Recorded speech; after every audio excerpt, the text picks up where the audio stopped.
flying in. If you want to join our live election night watch party audience, scan the QR code on screen or go to gbnews.com/election party.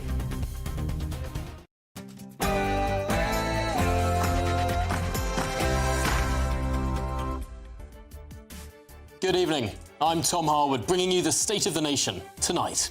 The political parties have had their manifestos scolded by a leading think tank.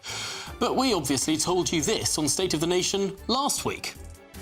Be shredded, so I suppose it's perfectly legitimate, probably for the shredder.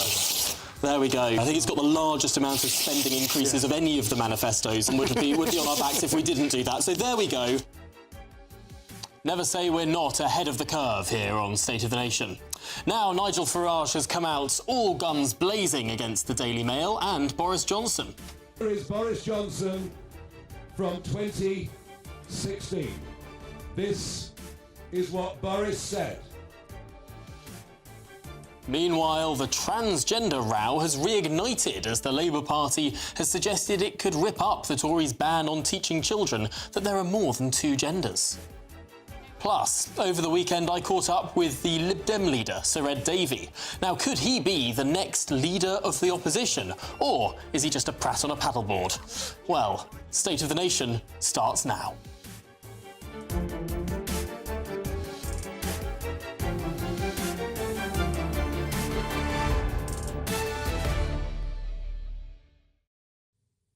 I'll also be joined by my panel, the head of communications for the popular Conservatives group, Annunziata Rees-Mogg, and the founder of Novara Media, Aaron Bastani. That's all coming up after your latest headlines with Polly Middlehurst.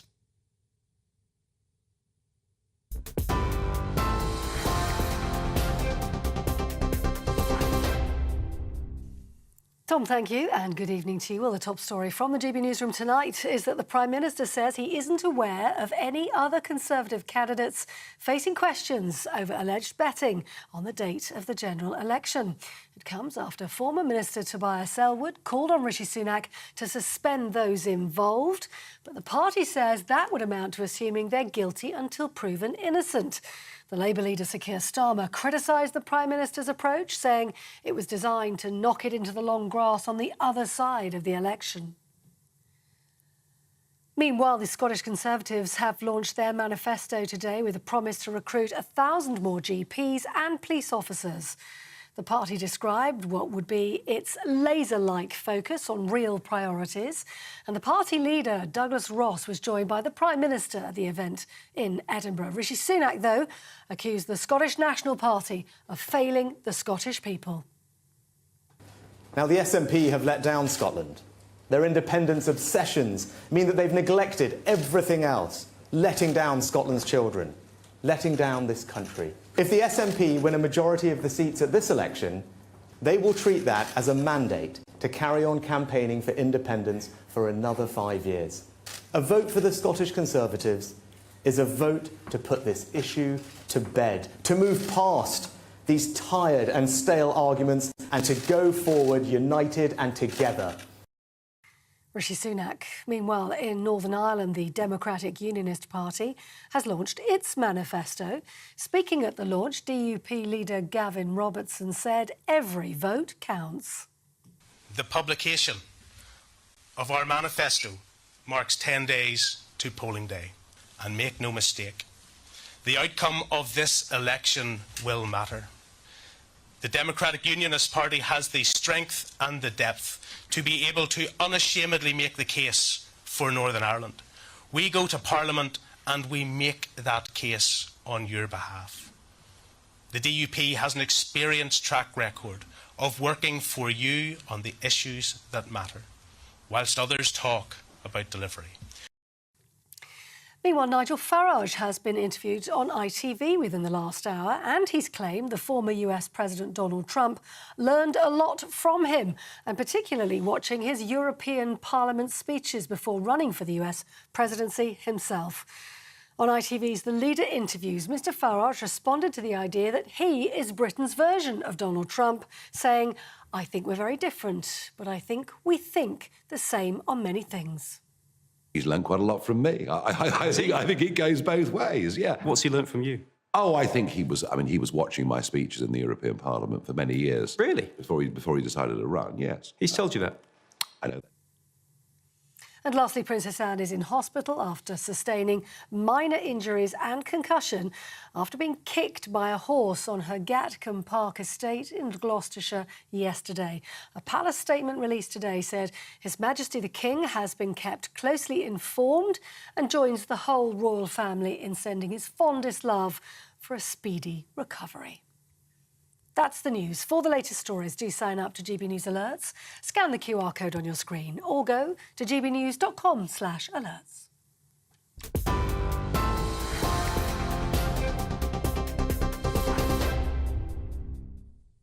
Welcome back to State of the Nation at 5 minutes past 8. I'm Tom Harwood.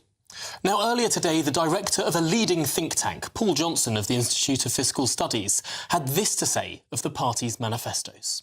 He called this a conspiracy of silence, and that has been essentially maintained. Regardless of who takes office following the general election, they might get lucky, but unless they get lucky, soon face a stark choice. Raise taxes by more than they've told us in their manifesto, or implement cuts to some areas of spending, or break their fiscal rules and allow debt to rise for longer. That is, to use that horrible word, the trilemma. Well, who better to ask about precisely this than the Shadow Paymaster General, Jonathan Ashworth, who joins me live. Jonathan, which is it? According to the IFS, you'll have to raise taxes, cut spending, or break your rule on debt.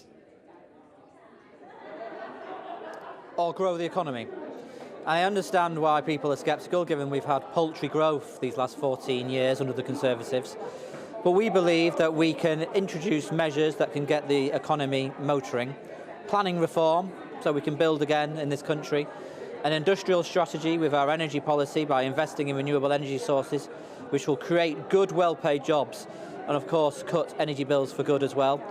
We've got a skills and apprenticeships policy and a welfare reform and employment policy.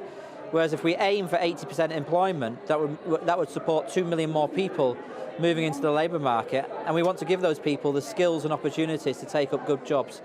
So we believe we can grow the economy, and by growing the economy, of course, you improve the state of the public finances.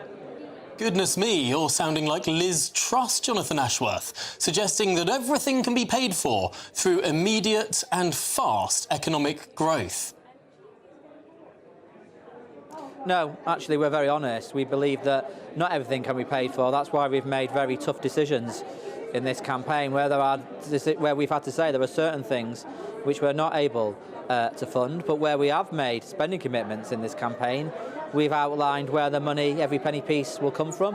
We are, for example, going to take that very tough decision to levy VAT on private school fees and use that money to invest in state schools, recruit more specialist teachers, 6,500 Yeah, we've heard teachers, the tax rises that you're planning in your manifesto, and they do, if we're to believe your arithmetic, fund the pledges in your manifesto.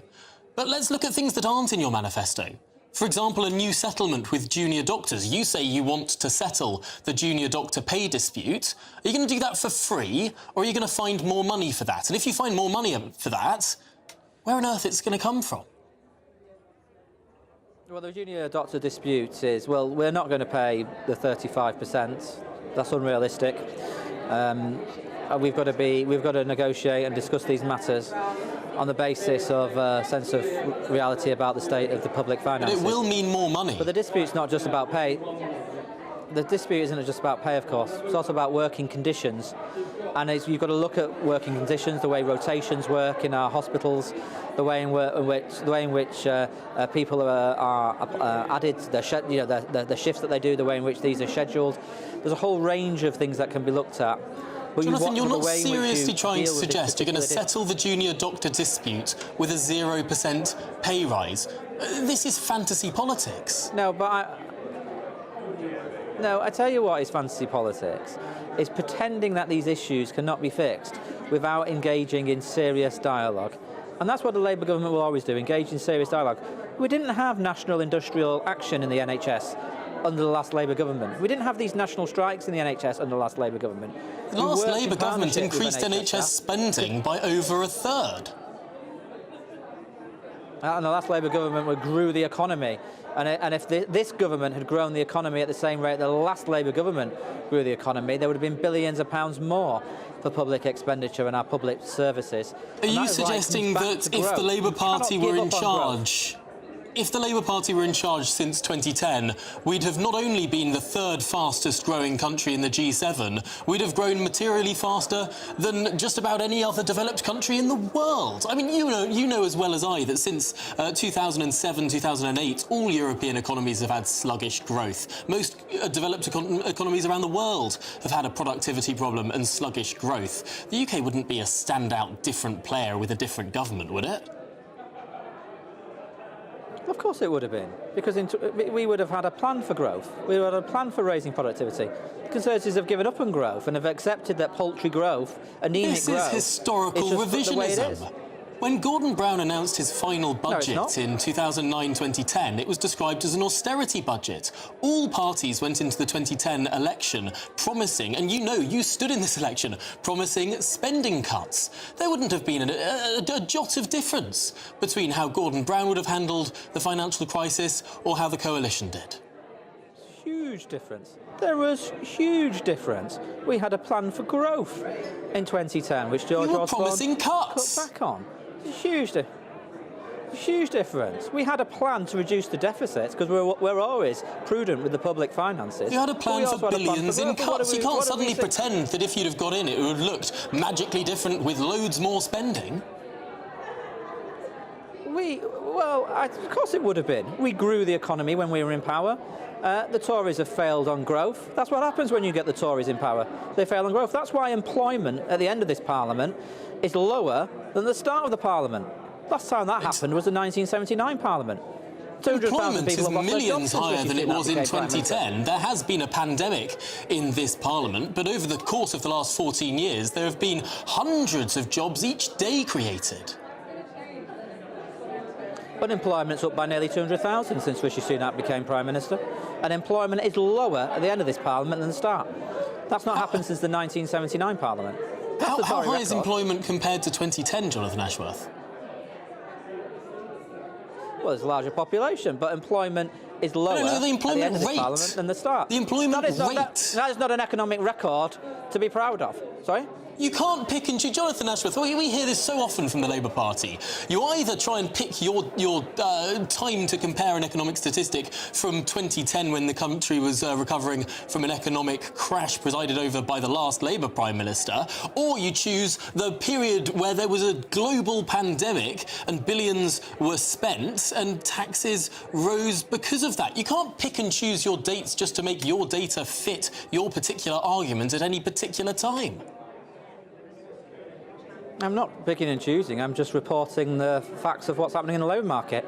Employment at the end of the Parliament is lower than the start. Last time that happened was 1979. That's the Tory record. Goodness me, it does seem that we have forgotten the 2 years that this economy was shut down for that pandemic. But Jonathan Ashworth, really appreciate you coming on and talking through your plans. We'll see if we can analyse precisely how that will go. Jonathan Ashworth, thank you very much. I'm delighted to be joined now by the Professor of Economics and Public Policy at King's College London, Jonathan Porters. And Jonathan, what did you make of what the other Jonathan had to say just a moment ago? That all of these extra... The Labour Party can avoid these cuts simply through generating more growth, almost immediately.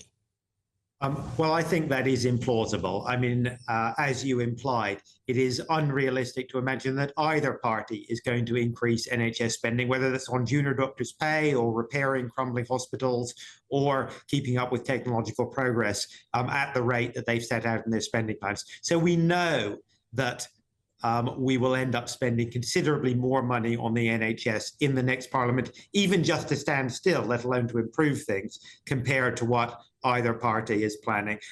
So the question is, well, will that money be found through growth?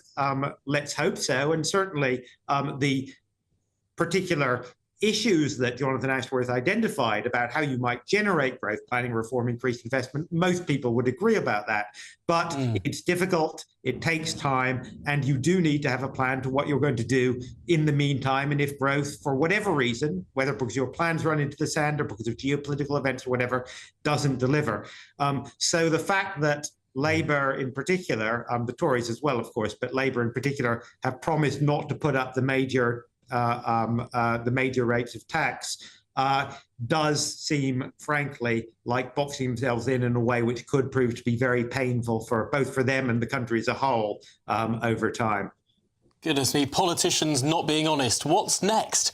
Is the Pope a Catholic? But I suppose I want to show you what Rishi Sunak had to say defending his plans. He says that actually a lot of savings can be found. Let's have a listen. A fully costed manifesto which can deliver tax cuts for people at every stage in their lives, and that is largely funded by making sure that we can find some savings in the growth of the welfare budget.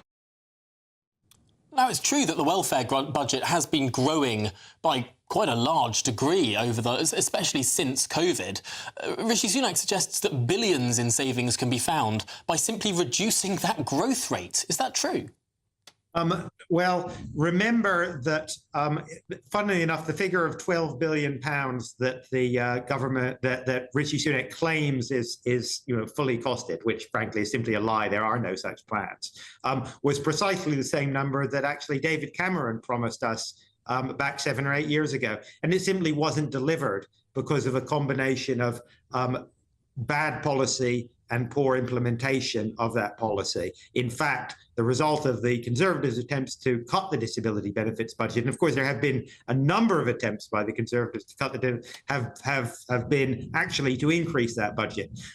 So I wouldn't place much faith in that. I think it is reasonable to say that that Labour, if they win, will need to do something to contain the growth in the budget on disability benefits. And they've made some, what there is in their manifesto is actually along the right lines, but it's painfully short of detail and indeed of the resources necessary that you need in terms of mental health support, work, career advice, all the sort of things that we know might over time work. And again, as you've said quite correctly, these things do not deliver overnight. So in a word, if the Labour Party or indeed the Conservative Party are going to win, more taxes? I think so, yes. Well, Jonathan Portas, thank you for that sunny and optimistic assessment of where we are as a nation. Really appreciate it. Goodness me. Now, I must say that on the previous show, the Canterbury constituency was indeed mentioned in the context of Labour candidate Rosie Duffield. The other candidates in that constituency are Luke Buchanan-Hodgman, the Social Democratic Party, Louise Harvey-Quirk, the Conservative candidate, Bridget Porter, the Reform UK candidate, Henry Stanton for the Greens, Russ Timpson for the Liberal Democrats. Now, after the break, we'll be taking a look at the clash of political titans. It's Boris Johnson versus Nigel Farage. But who has the upper hand? Find out after the break.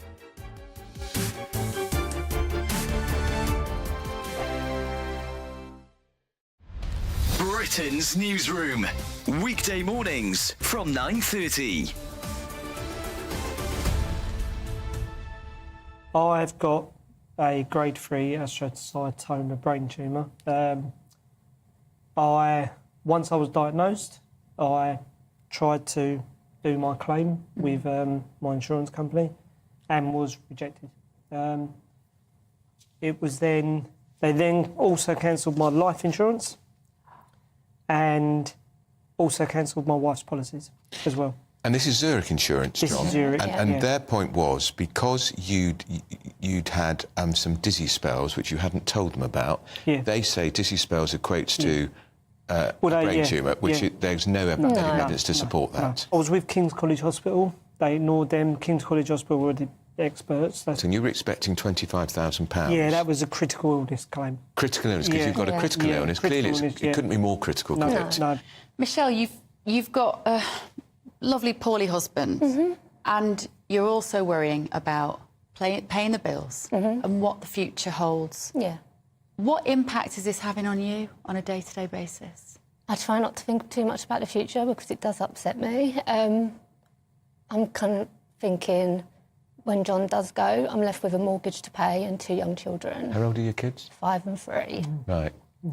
So it's incredibly tough. And are you working? I haven't worked since having the children. Right.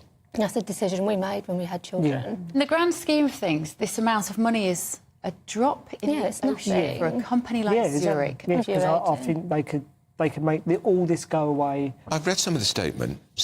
We're sorry to hear of the very difficult circumstances Mr. Renlin's family are experiencing. You're terminally ill, and they're calling that difficult circumstances. The People's Channel. Weekdays on GB News. Wake up to breakfast every day from 6 a.m. Followed by Britain's newsroom at 9:30. At noon, it's Good Afternoon Britain. Followed by Martin Daubney from 3 p.m. Only on GB News. The People's Channel. Britain's news channel. Every Saturday, 10 till 12, we'll bring you all of the news that you need to know. We'll also remind you that there is so much to smile about. It's my favourite time of the week. I get to relax, enjoy some light-hearted stories, and let Ellie teach me about fashion too. That's Saturday Morning Live, every Saturday, 10 till 12. Only on GB News, Britain's news channel. We're proud to be GB News, the People's Channel, and as you know, we always love to hear your views. Now, there's a new way of getting in touch with us at gbnews.com/your-say. By commenting, you can be part of a live conversation and join our GB News community. You can even talk to me, Bev Turner, or any of the members of the GB News family.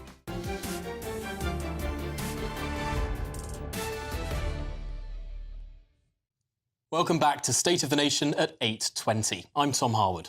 Today, the fairly dull election campaign threatened to burst into life when Nigel Farage took aim at Boris Johnson after the former Prime Minister accused the Reform leader of spreading Kremlin propaganda. Let's have a look. A man called Boris Johnson has said that I am morally repugnant. Here is Boris Johnson from 2016. This is what Boris said. Boris blames the European Union for war in Ukraine. Shots fired, if you'll pardon the pun. Will this be the first of increasingly personal spats between the Tories and Reform as we approach polling day? Or will both sides be calling for a ceasefire? Well, to discuss this, I'm joined by my panel, the head of communications at the Popular Conservatives Group, Annunziata Rees-Mogg, and the co-founder of Novara Media, Aaron Bastani. Aaron, we're going to start with you. It seems very odd that Nigel Farage has shifted from talking about the economy or immigration to foreign policy. It's very odd indeed. He should be talking about three things: migration, migration, migration. Sorry for the line, but it's very true. It goes down very well in Clacton. 72% of those people voted Conservative in the last election. Huge swing. Why? Principally because of migration. And he's talking about a very contentious issue. It seems like a very strange, high-risk, low-return strategy. So I don't know. That said, he is one of the most intelligent political operators in the country. Is he trying to draw a line between himself and what he would call the Uni Party, Labour and the Tories? Is it good political optics for him if he's being attacked by everybody, that he's in the headlines? Because otherwise I don't really understand what the thinking is. Yeah, I mean, Annunziata, do you think there's much thinking going on here other than it's a chance to have a pop at Boris Johnson? I don't actually disagree with anything Aaron said, that I think he is taking an opportunity. I think it's a rather strange step to take. I'm reasonably convinced that Boris Johnson knows a lot more about this issue than Nigel Farage. But instead of it being an intelligent campaigner, I think he's a very astute one. Normally, he gets it absolutely right what the British public are thinking about. And this seems a weird misstep from that perspective, that the British public were not on every doorstep going, but what about Ukraine? Should we have been nicer to Putin at any point? Should we not have supported NATO?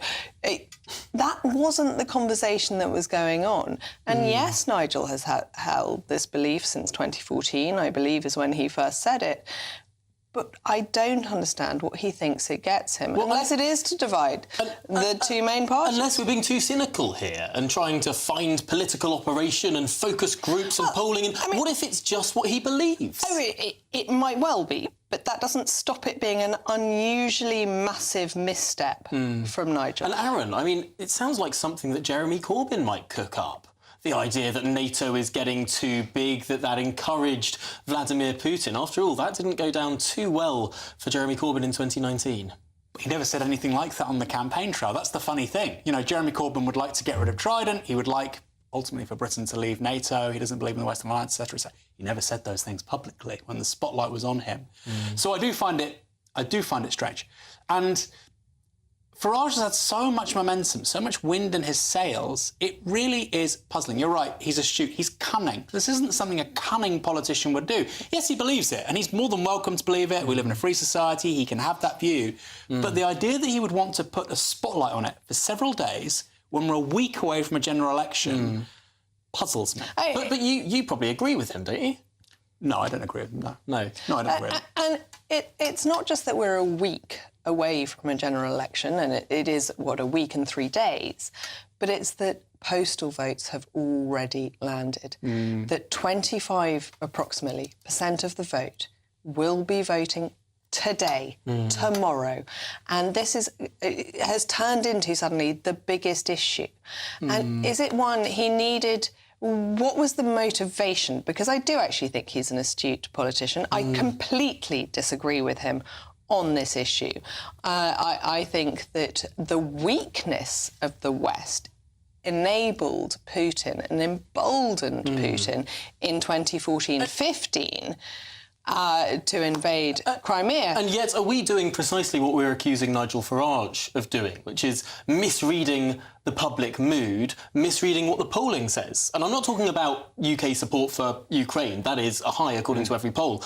I'm talking about how much of the public actually pays attention to these political disputes. YouGov, the pollster, does a tracker of all issues in the election campaign. The highest political issue that people have noticed in the last 3 days is the Tory betting scandal, and even on that, 17% of people could cite it. So if Nigel wants to win, let the two big parties destroy themselves.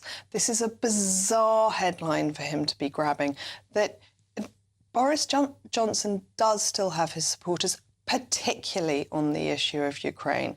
And it's an odd one to weigh into when he had no need to. He could have carried on with his core strategy that seemed to be working very well. I think an awful lot of it is misguided, but it seemed to be going in the direction he wanted. Why involve this? Goodness me, well, I suppose we'll have to look at the polls to see if this does create a sort of ceiling for reform support, but much more to discuss. Do stay with me, because let's just have a quick look at the candidates in Clacton. Standing against Nigel Farage is Jovan Owusu-Nepal, Labour Party candidate, Giles Watling for the Conservatives, Matthew Bensalem for the Liberal Democrats, Nigel Farage for Reform UK, Natasha Osborne for the Green Party, Craig Jamieson for the Climate Party, Tony Mack, an Independent, Tassos Papanastasiou for the Heritage Party, and Andrew Pemberton for UKIP. Yes, they do still exist. Well, after the break, we'll be addressing the transgender row that has reignited following the Labour Party's suggestion that it seeks to make gender transitioning much easier. But will it have any effect on their electoral chances? Find out shortly.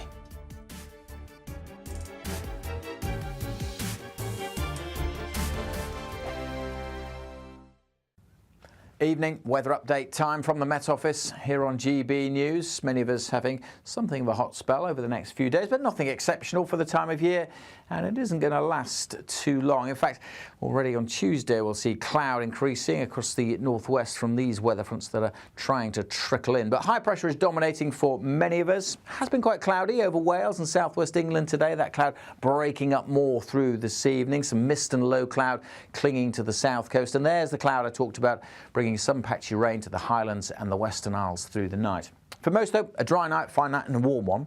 Temperatures holding up 15 or 16 degrees in most urban areas. So, yes, it's going to be a warm start to Tuesday, and by the afternoon we could be topping out at 30 Celsius. Some mist and low clouds still around the coasts in the south, but generally plenty of blue sky here, and a brighter day for South Wales and Southwest England compared to today, but it will be a duller day for Northern Ireland. The cloud arriving here through the night, and that cloud also getting into the Highlands and the Western Isles for first thing. So a bit of a damp and drizzly start, but some sunshine for eastern Scotland and through the central belt, at least initially, but the cloud will increase here as we go through the day.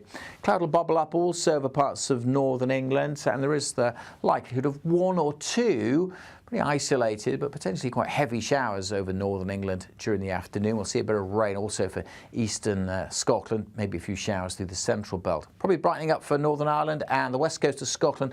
Plenty of hot, hazy sunshine further south, 30 degrees likely close to London. Wednesday, again, very warm with some sunshine across the south. A bit more mist and low cloud on the east coast, however, so it could be quite grey here. But a brighter day for Northern Ireland, some sunshine, and again across the south and east with some sunshine temperatures likely to top out around 30 Celsius. That's all from me for now. Goodbye. Hi there, I'm Michelle Dewberry and I'm going to take a second to tell you all about my show, Dubes & Co. We start off with the issues of the day. We then bring in both sides of the arguments. We get rid of the disrespect. And then you throw me into the mix. And trust me, I'll tell it exactly how it is. And then, of course, the magic ingredient, you at home. We mix it all together and what have we got, in my opinion, the best debate show in town. Monday to Friday, 6 till 7 on GB News, Britain's news channel. Good afternoon, Britain. Your lunchtime update on the stories that matter across the UK. From breaking news and insightful analysis, inspiring stories and lively debates. You're comparing yourself to a former Prime Minister. Which is it? Stay informed, stay updated, stay entertained. I just don't know how anyone would not want to be there. Every weekday from midday. We are Good Afternoon Britain, only on GB News. Britain's news channel.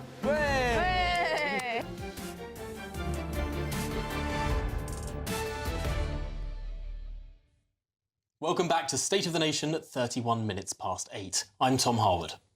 Now, has the Labour Party opened a transgender politics can of worms? Labour's Bridget Phillipson said that the guidance on what pupils can and cannot be taught about gender will be reviewed if the Labour Party win the election. Speaking yesterday, the Shadow Education Secretary refused to say if Labour would maintain a newly announced ban on teaching what Kemi Badenoch calls gender ideology.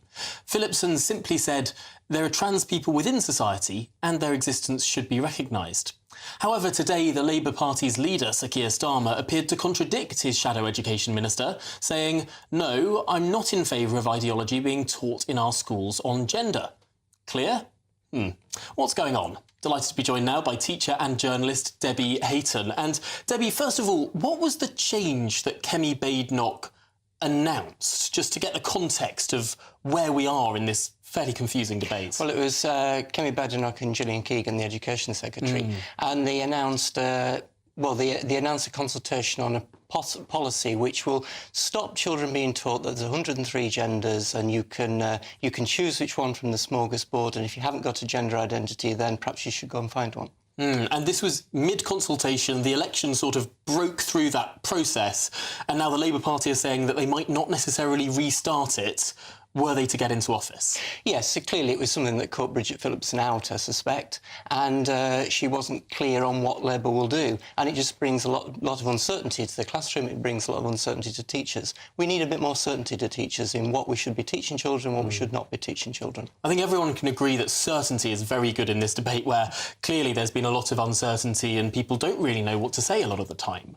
One of the big concerns from some campaigners about legislation like this, new rules like this for schools, is it harks back to what was known as Section 28, brought in the late 1980s, which said that you can't promote homosexuality in schools. And the problem with that was that then teachers sort of thought, goodness me, what counts as promoting homosexuality? How far do we go? And basically what happened was books was taken out of libraries. People felt that they couldn't even discuss that gay people existed because people were so scared of falling foul of this rule. Sometimes new rules can be more ambiguous and more harmful, even if they're intended to clear things up. Yeah, but the analogy with Section 28 of the 1980s, I think, is false. So, homosexuality never put children on puberty blockers, never had teenage girls amputate their breasts. That's been happening.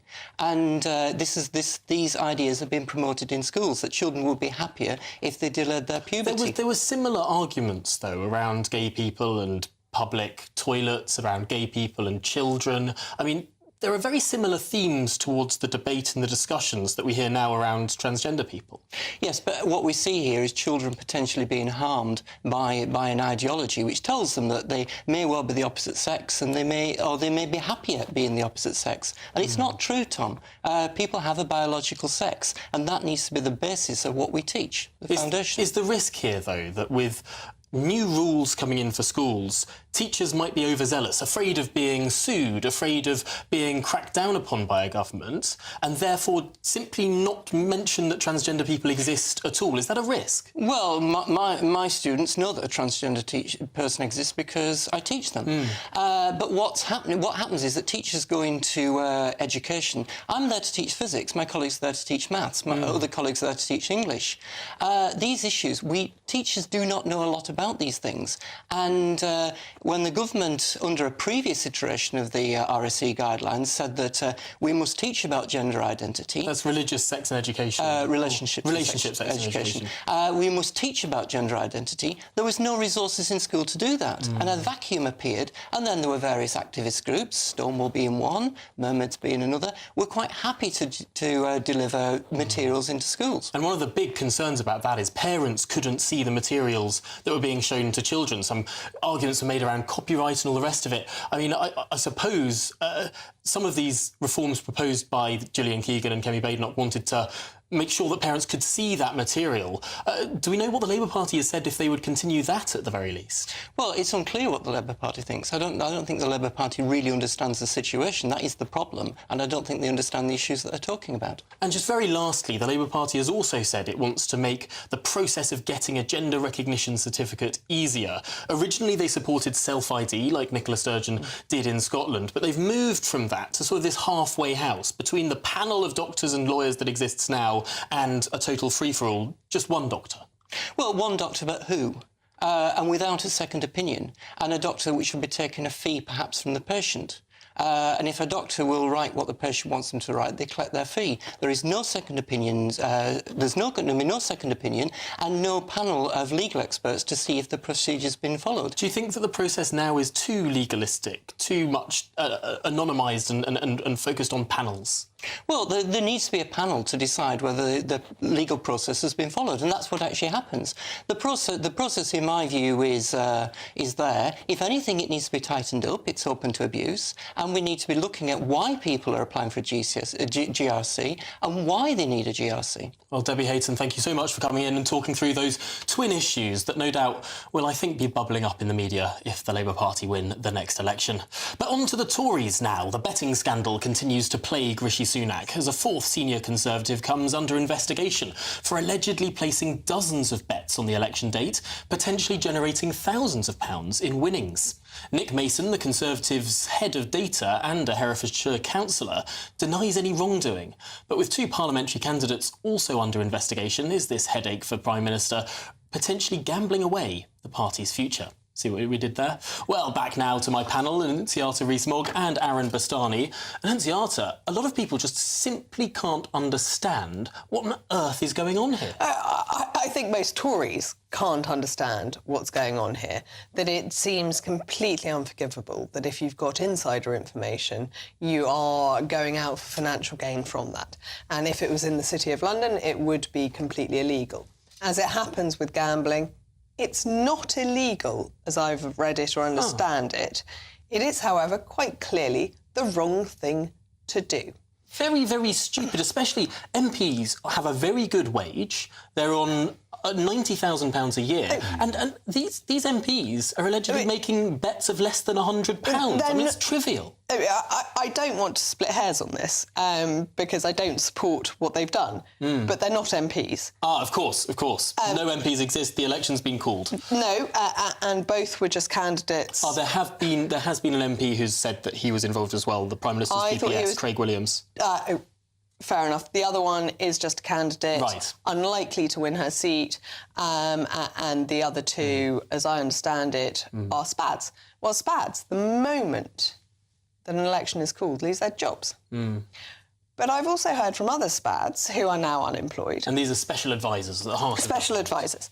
That, it was reasonably noticeable that some weird things were going on. So they could have just picked up on it, not been told directly. Things weren't quite going as they normally expected, so they took an opportunity. Yeah.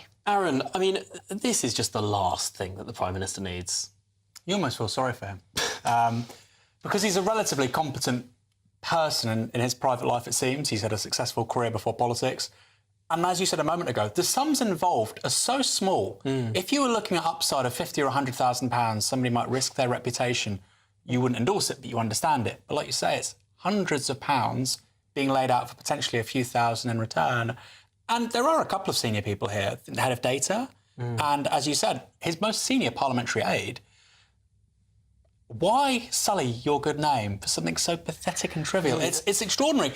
And I think, actually, it gets to the heart of something deeper, which is that across politics, and this is a problem for Labour as well as the Tories, but it's far worse than the Tories right now, partly because I think they've been in government for 14 years, it's just a complete absence and deterioration of the belief and a faith and an idea of public service for public service's sake. And I think this really underscores how that has just evaporated. Michael Gove likened this to Partygate. And I think that maybe there is something in this, perhaps not in the way that he intended it, about this idea of one rule, different rule, privileged. The thing that I think is perhaps the most analogous is that Partygate was mainly about relatively junior advisors and civil servants doing things, and whether or not the Prime Minister actually knew about them, he ended up carrying the can. I mean, ultimately, this seems a bit similar. Well, ultimately, the boss has to carry the can. That is how it is and how it should be. And ultimately, Rishi Sunak and the chairman of the party are in charge of the employees. And they have to take responsibility for the people they've hired and the way in which they behave. You're meant to vet people, you're meant to make sure they're of good character, etc., etc., etc. The policeman involved has already been suspended because that is a technical offence in the performance of your public duties. It is different in a private sphere. However, I think it does go to the heart of the culture, that there isn't that answerability, there's not that respect, there's not that demand that your job is your life. But is that modern life? Or is that the Tory party's fault? Goodness me, Aaron, it does seem that this is going to be, particularly looking at those who make up the Conservative Party, the hundreds of people, there's thousands of people perhaps that this party employs directly or indirectly. After the election, if we're to believe literally any of the polls, this is going to be a much diminished party, probably with many fewer people working for it. It's going to change things. It's going to change it massively. And I think, to use a metaphor, this is pigs at the trough, frankly. And the point is the trough's about to shrink quite significantly. And in a way, that's possibly a good thing. That when you're a smaller party, you don't have so many sinecures, you can't dole out so many jobs and rewards and goodies. And actually, you're going to find out who the people are who care and who are committed to it as a project. If this was a few councillors, if this was councillors betting on something happening at a local level, even then it would be extraordinary. The fact has happened at the apex of the government of our country, 68 million people in this country. Bewildering. Bewildering. Well, Aaron and Annunziata, AA, we can call you Duracell. Other batteries are available. Thank you very much for joining us here on State of the Nation. Now, next, I'll be sitting down with the leader of the opposition. That's if some polls are to be believed about the next Parliament. Yes, the Liberal Democrat leader, Sir Ed Davey. This is GB News, Britain's news channel. The University of Cambridge has told students to stop flirting with staff under a new policy banning sexual relationships with professors. The new rules, which come into force next month, beginning of July, include a warning against behaviour that could be interpreted as flirtatious. University staff have been told they must report any behaviour that could constitute a student making advances towards a personal, particularly intimate relationship with them. If you're a tutor, how do you interpret what is flirting and what is just sort of like having a bit of banter? In fact, we've got to very nice trousers, by the way. Thank you. You see, you didn't even recognise. Oh, I didn't. Very well. I think I'm blushing now. I'm blushing. So, what's flirting interesting. What's me complimenting your very well-fitting trousers, yes. Well, there is a line, because obviously when you're 18 and you go to university, it might be the first time you're away from home, it might be the first time that you're open to maybe a bit of a nightlife, social activity, drinking and all the rest of it. On the flip side, I know a couple who, the pupil ended up dating their professor, and they've been together for about sort of 15 years now. So I used to go after lectures with my professor and the whole seminar. We used to go to the pub afterwards, and I became very good friends with, she was a mature student. She was on the very, very far left of political. You wondered where that was going for a second, didn't you? We're both reading issues, I believe. Very quick for you, Joe. We're running out of very nice trousers as well. We're running Thank you, not as snug as Charlie. I think you've got to have some rules in place that there's no abuse of power. Policing it's difficult. We ought to be in a position where you can say, get off, back off, or, banter's fine. Actually, I hate that word. I hate it almost as much as woke. Go on, email in. Thank you very much. I'm flirting with both. The People's Channel. Are the newspapers getting you down? My wife didn't divorce me that month. Struggling to separate the wheat from the chaff? I know that it's a bit of a circus at the best of times. Well, don't worry. Headliners has got you covered. We'll take the burden of reading the day's news, and if we get depressed, who cares? It's an occupational hazard, frankly. That's Headliners on GB News from 11 p.m. till midnight, and the following morning, 5 till 6 a.m. on GB News, the comedy channel. Nah, just kidding. Britain's news channel. On election night, we are throwing a party. The GB News Election Night Watch Party will be live from Essex, and you are all invited. On air from 10 o'clock, we'll have familiar faces from across the channel, entertainment and lots more stuff as we keep our eye on all the results as they come flying in. If you want to join our live Election Night Watch Party audience, scan the QR code on screen or go to gbnews.com/election party.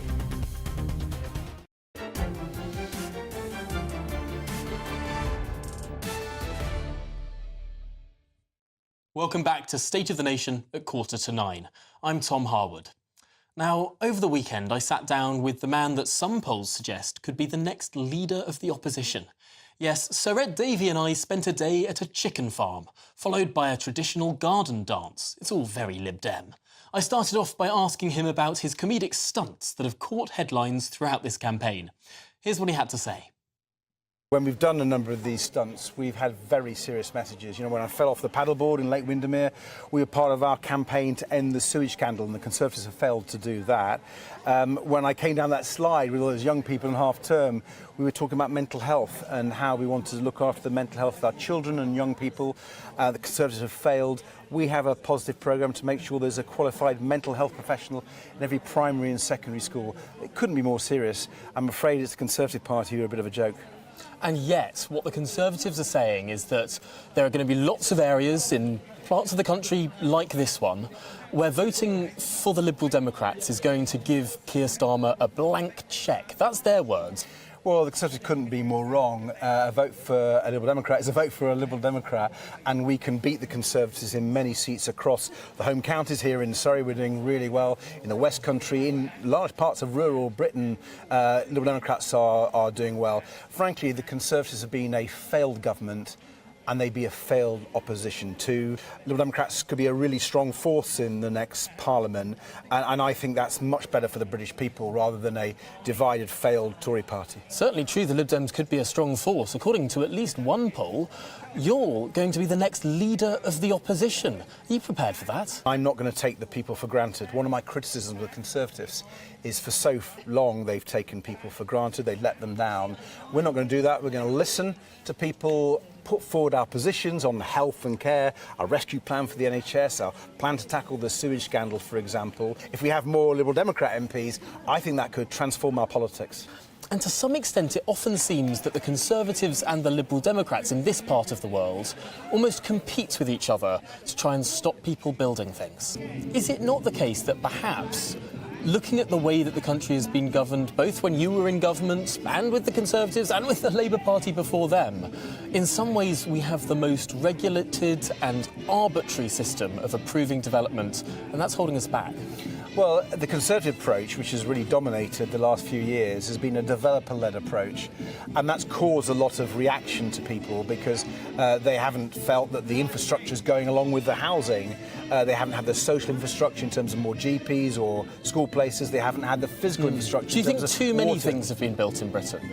No, I just think they've not been built in the right way.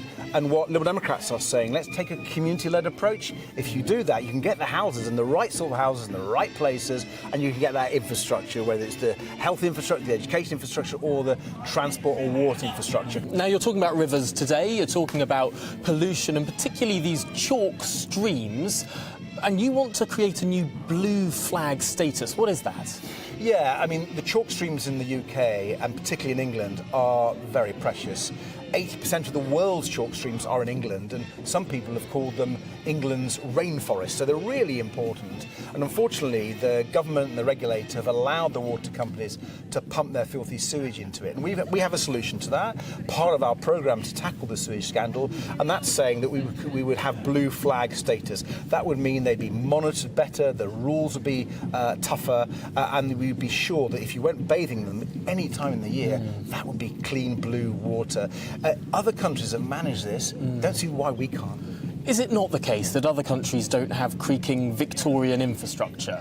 And that really, in order to stop sewage overflows, it's going to be incredibly expensive. We're going to build new super sewers in order to have to do that. That's going to cost billions of pounds. Well, actually, I think there's an awful lot that can be done relatively quickly on some of the worst cases, so you have a big impact quite quickly. But you're right to say that this is going to take a little while to turn around, and there's going to have to be some big investment.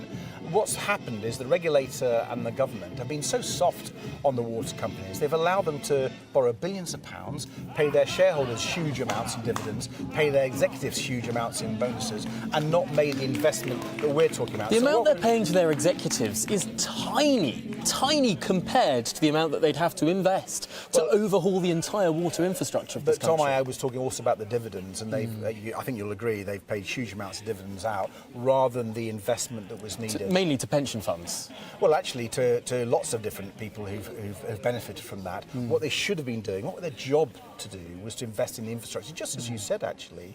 And I think it's shocking, and I think the British public are shocked and appalled that they've been allowed to make these massive profits, take it out of the industry rather than investing. And now I want to make sure that the regulator is tough enough to force them to make that investment. Do you think that it's offering to some extent easy solutions, saying we can just stop this? I mean, this isn't a costed policy in terms of all of the different changes that would need to happen physically to that infrastructure. You're sounding a bit like this is sort of wishful politics. No, I don't want to move away from the fact that this will be tough. That's why we want a tough regulator. We want to bring all the powers of the current regulators, which are dispersed, into one new regulator called the Clean Water Authority. We want to invest in new monitors for them to make sure they hold the water companies to account. We want to say to the water companies, if you keep polluting, we're going to have a sewage tax on your profits. We want to say that the water industry should be restructured so that they have to put public health and the environment ahead of profit. Can you guarantee people's bills will not go up as a result of that? All of those impositions upon these companies, can you guarantee that people's bills really won't go up if they have to spend all that money?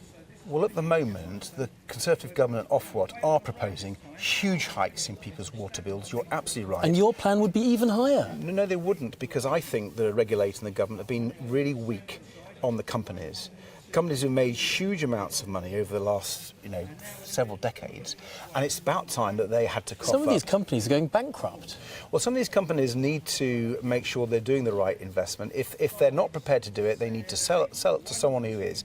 And our model, which is a mutual model, which has been used in other countries, used in many states of America, in North America.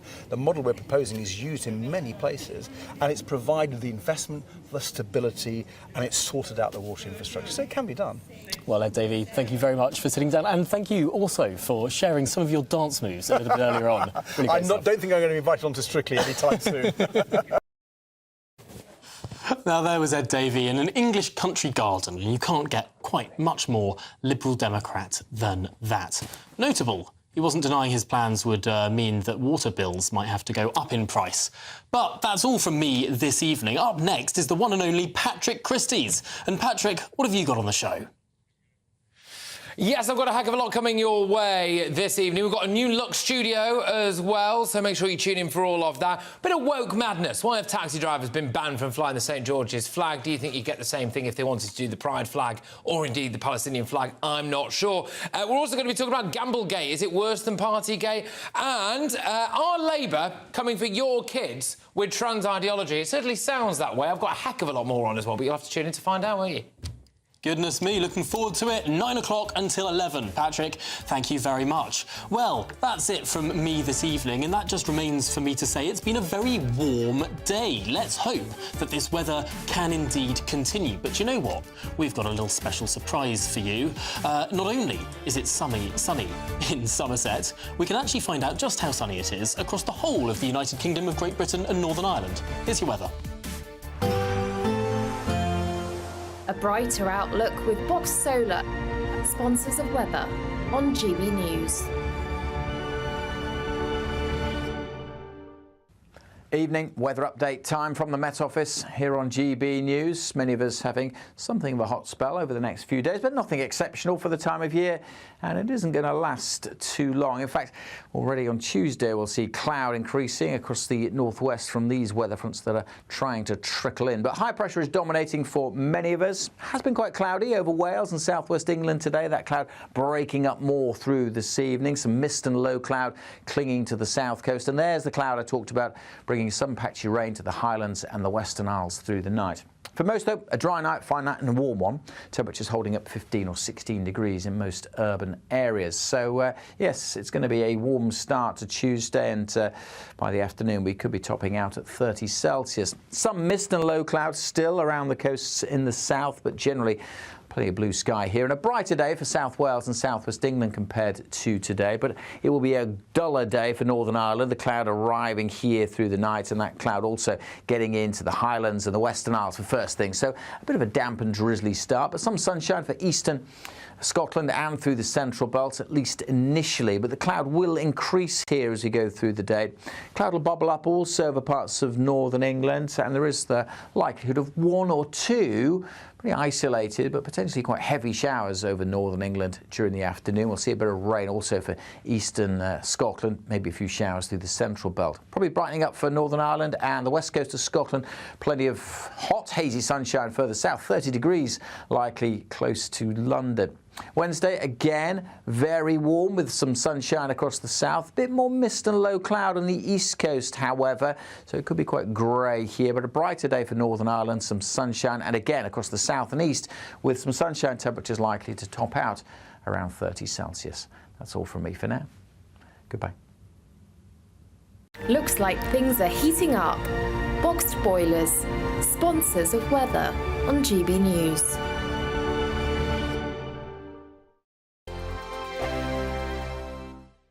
It's the final week to see how you can win big this summer. First, there's a fabulous £15,000 in tax-free cash to ensure this summer is special. What would you spend that on? Next, you'll also receive the latest iPhone 15 and a set of Apple AirPods. And finally, £500 to spend at your favourite UK attraction. You have to hurry, as lines close at 5 p.m. on Friday. For another chance to win the iPhone, treats and £15,000 cash, text prize to 63232. Text costs £2 plus one standard network rate message. You can also enter online at gbnews.com/win. Entries cost £2, or post your name and number to GB06 PO Box 8690 Derby DE1 9TT. UK only. Entrance must be 18 or over. Lines close at 5 p.m. on Friday. Please check the closing time if listening or watching on demand.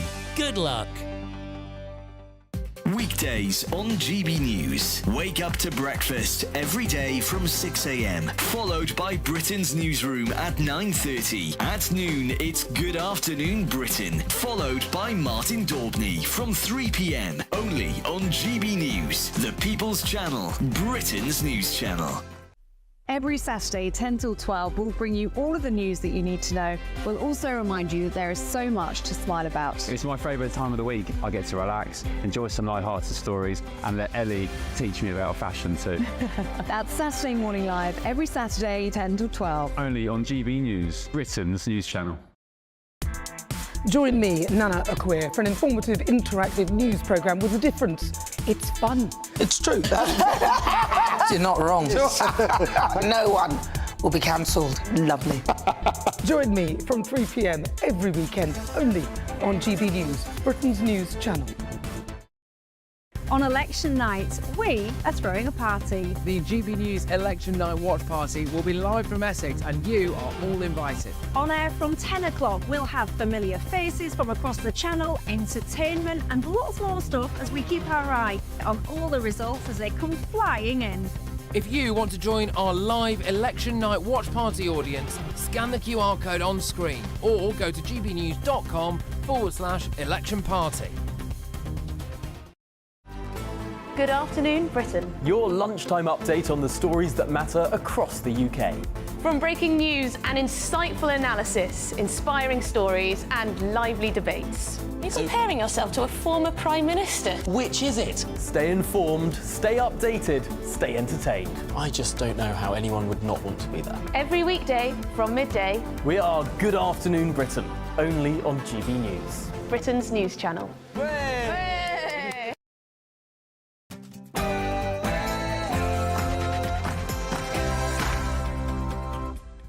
It's 9 p.m. I'm Patrick Christie's. Tonight.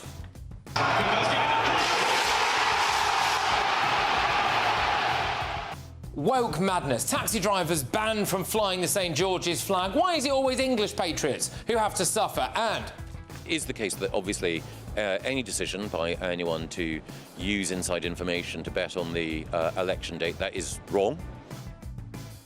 Is Gamblegate worse than Partygate, or has Sunak fallen into a trap? Plus, there are trans people.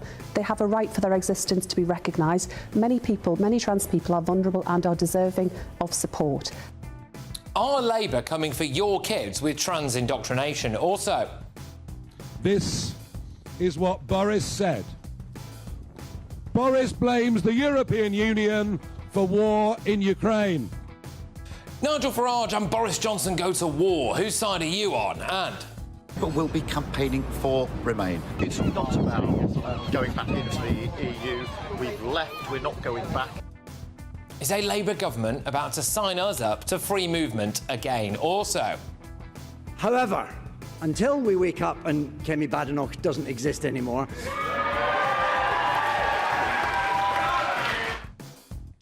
is that the former Doctor Who wishing death upon Kemi Badenoch? And we go live to Tenerife as the hunt for Jay Slater continues. And they are queuing up in Calais, waiting for a Starmer government so they can come here and stay here. Sunak says Starmer will put illegal migrants on our streets. On my panel tonight is the political editor at The Express, Sam Lister. I've got journalist Benjamin Butterworth and the founder of Global Britain, Aman Bagal. Plus, I'll show you what sparked this terrifying Heathrow blaze that's happening right now, apparently. And can you guess what happens next here?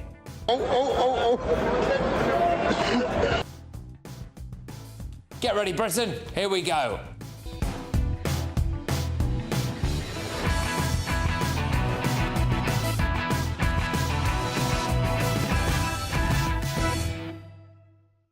Has Rishi Sunak just wandered into yet another trap? Next.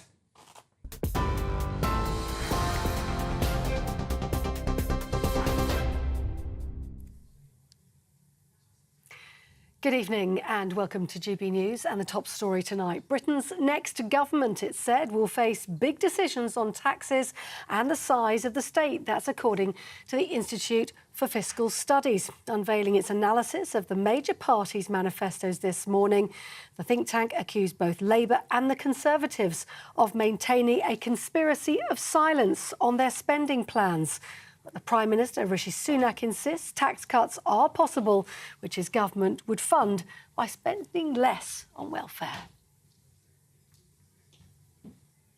However, the Labour leader, Sir Keir Starmer, rejected the Institute's analysis completely, insisting that Britain can do better.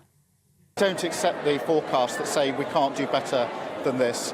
The economy has flatlined for 14 years. That is exactly what we are wanting to change. That's why we've set out our plans for growth in our manifesto. So the choice is more stagnation, as we've seen for the last 14 years, which hasn't done our country any good, or turn the page, rebuild, regrow our economy and create wealth so that across Britain people feel better off.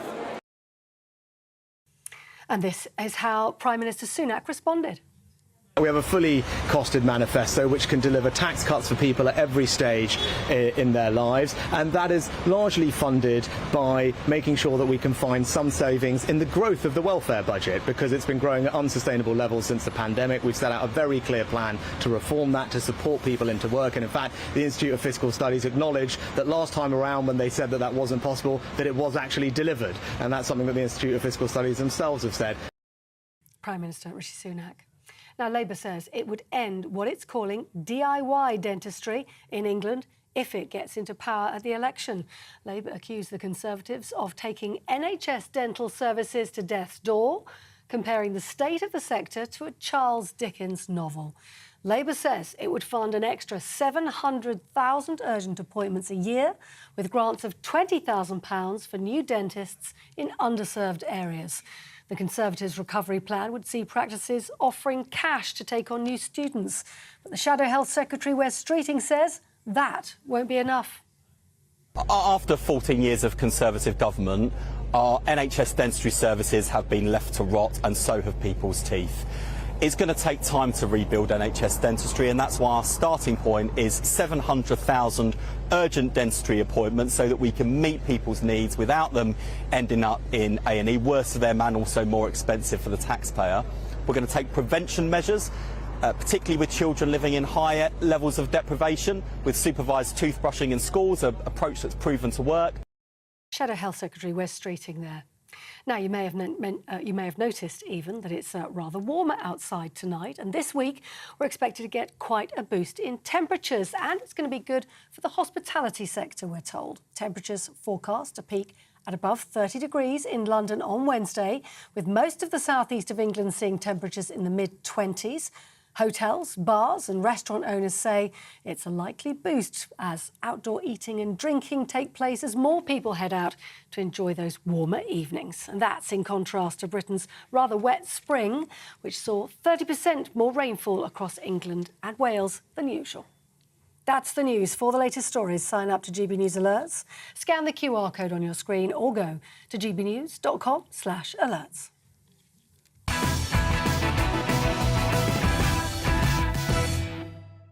Welcome along, loads on tonight. So is the Tory gambling scandal as bad as Partygate, or has Rishi Sunak just fallen into a trap?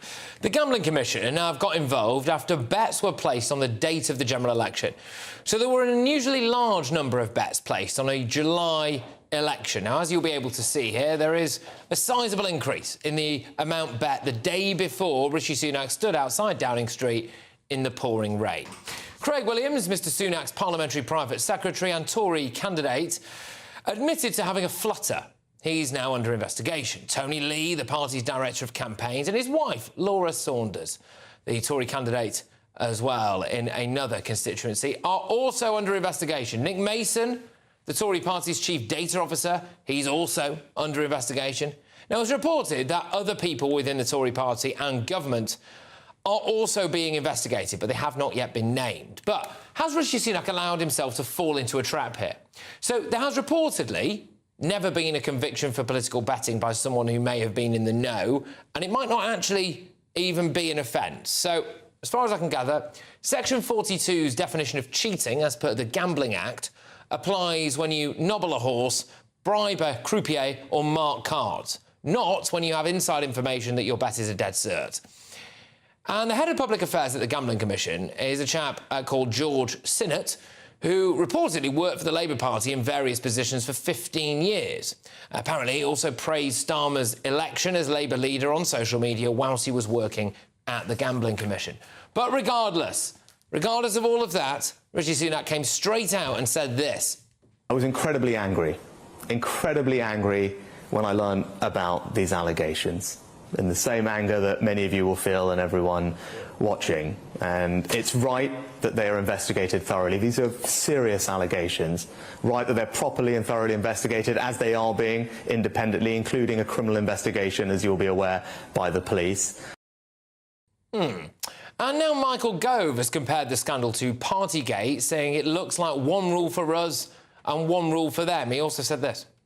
It is the case that obviously any decision by anyone to use inside information to bet on the election date, that is wrong, deeply regrettable, but I think the individuals concerned are now being investigated, and until that process is concluded, I think it's difficult for me to say more. I don't know about you, but for me, the tone of both of those things gave the strong indication that everyone's guilty and this is a massive disaster for which they deserve to be hung, drawn and quartered. It also means that Nigel Farage can say stuff like this. For the Conservative Party, who seem to, these days, resemble something of an organised betting ring. The sheer level of greed and stupidity that leads people right at the heart of government, who know when the election's going to be called, to put on bets, is astonishing, but perhaps sums up the self-entitled view that this Conservative Party has after 14 years in government. And Labour have obviously got stuck in as well, haven't they? The desperation over this betting story that is going around. That goes to the heart of what the Tories have become. When their first instinct in relation to a general election is not, how do I serve the country? How do I get the message out? It's, how quickly can I get to the bookies and make some money? That instinct tells you everything about where this Tory party is now.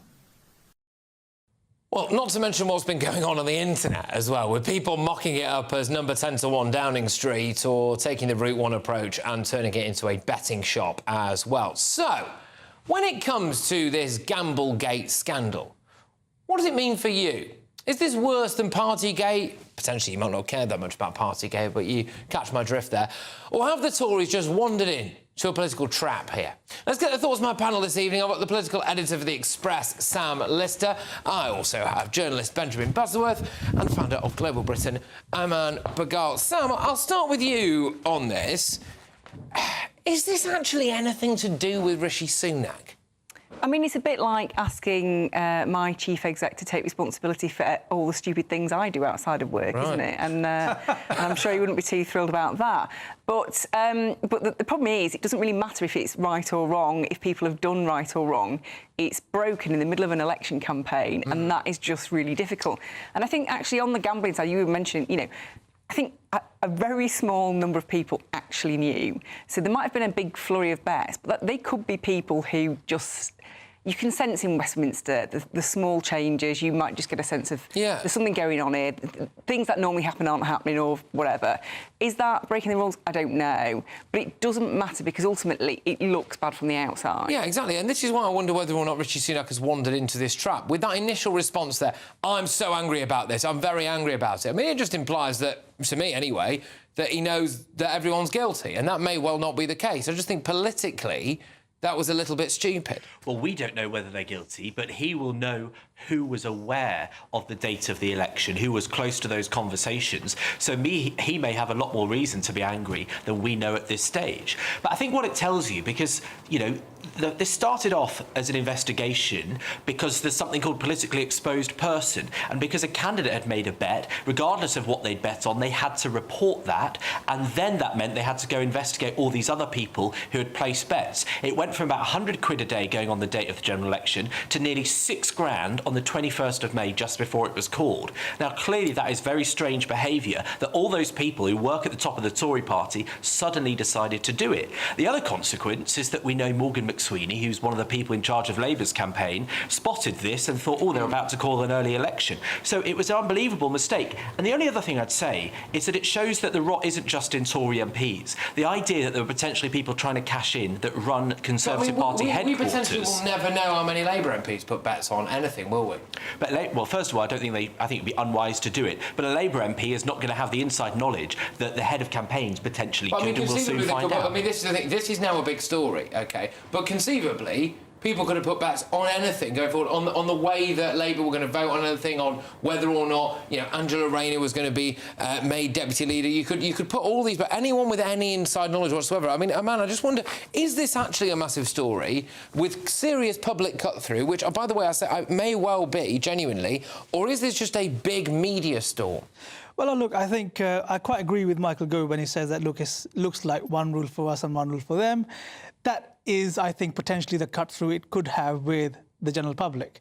Look, let's be honest, the public still care more about immigration, NHS, crime and all the rest of it. However, having said that, let's not forget that Rishi Sunak, when he became leader, he promised us, what did he claim? That the grown-ups were going to be in charge, you know, integrity and all the rest of that. So it would have been better if we didn't face this crisis in 2 weeks from the election. And that's the bottom line of it. You know, why has the world's oldest and most successful political party has to deal with this? It is because there is a certain issue that runs deep within Conservative Party HQ and the machinery that has to be tended to after this election is done and dusted. Yeah, I mean, we speak a lot, Sam, about the social contract being broken and how people's taxes are now being spent on things that they absolutely don't want them to be spent on. But I also wonder if there's another aspect to the social contract here, which is an unspoken thing, that people assume that the people governing them are in some way more intelligent or capable. And actually, I think what this shows is that they might all be a bit thick.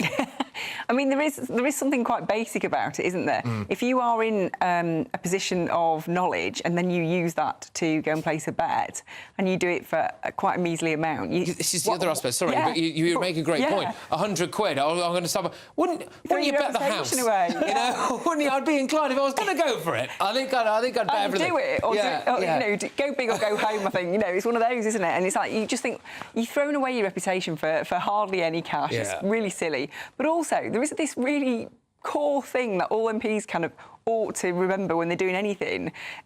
How would this look on the front page, on the front pages in the morning?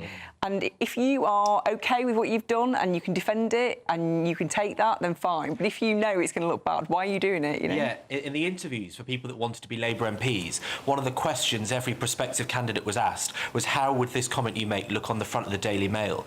I think the Tories could have done with asking their own candidates let's not forget, I mean, how Labour selected its candidates in the last week leading up to the last 2 weeks. I mean, let's be honest, this is an issue that cuts across all political parties in terms of candidate selection, in terms of integrity, in terms of sincerity of what people aspire to be as an MP.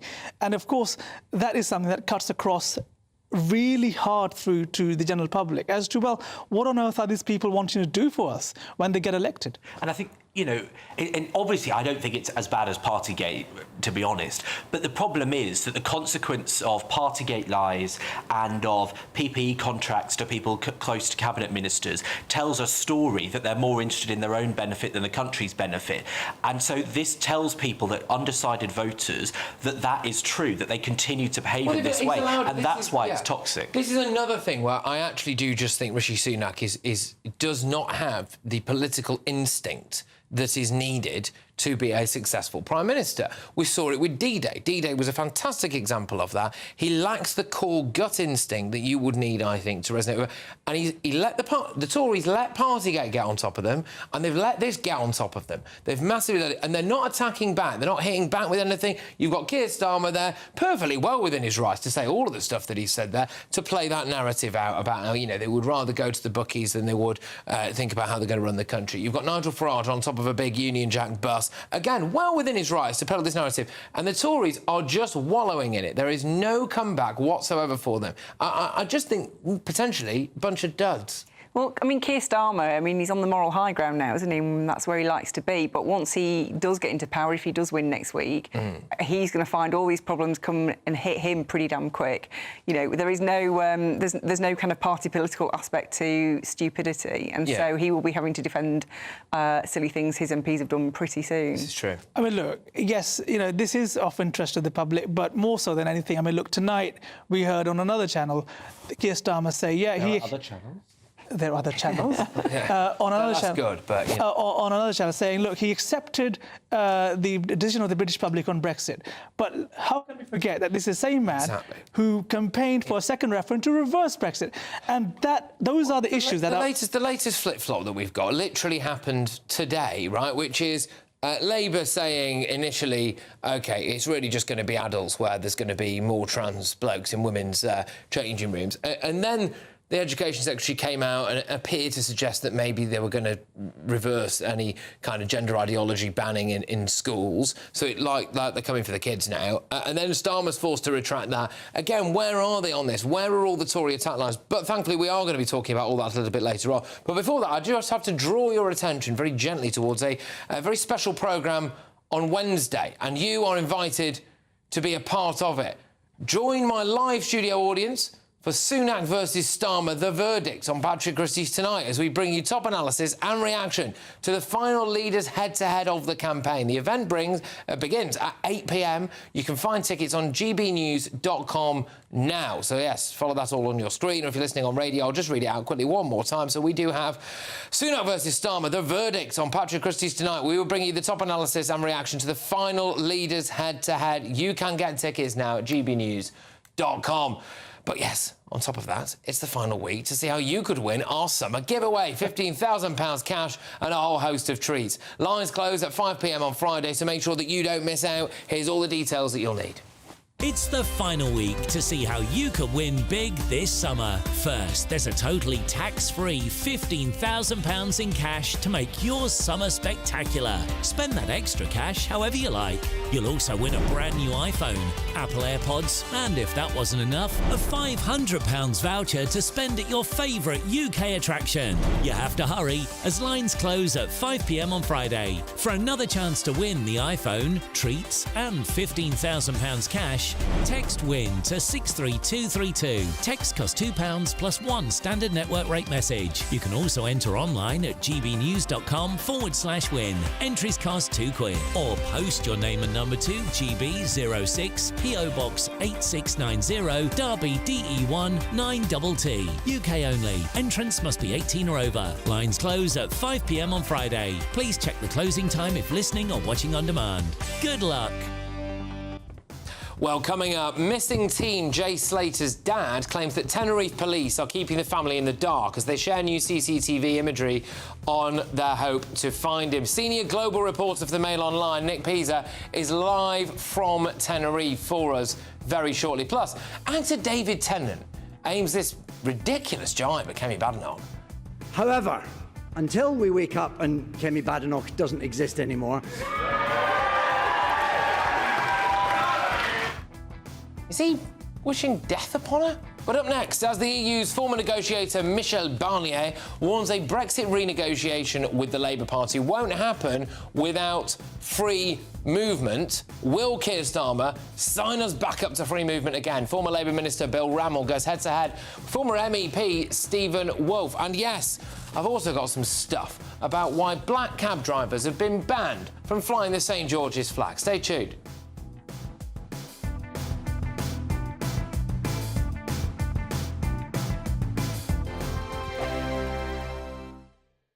Nana Queer, weekends from 3 p.m. What about the elections? Because it seems that the King and everything is moving because of it, and we've got a lot of royal engagements and things that happen at this time. Yes, well, you know, it means that he has to take more time and be at home. He can't go to all the things he wants to do. He's been doing 5 a day, which is probably made Camilla a bit cross.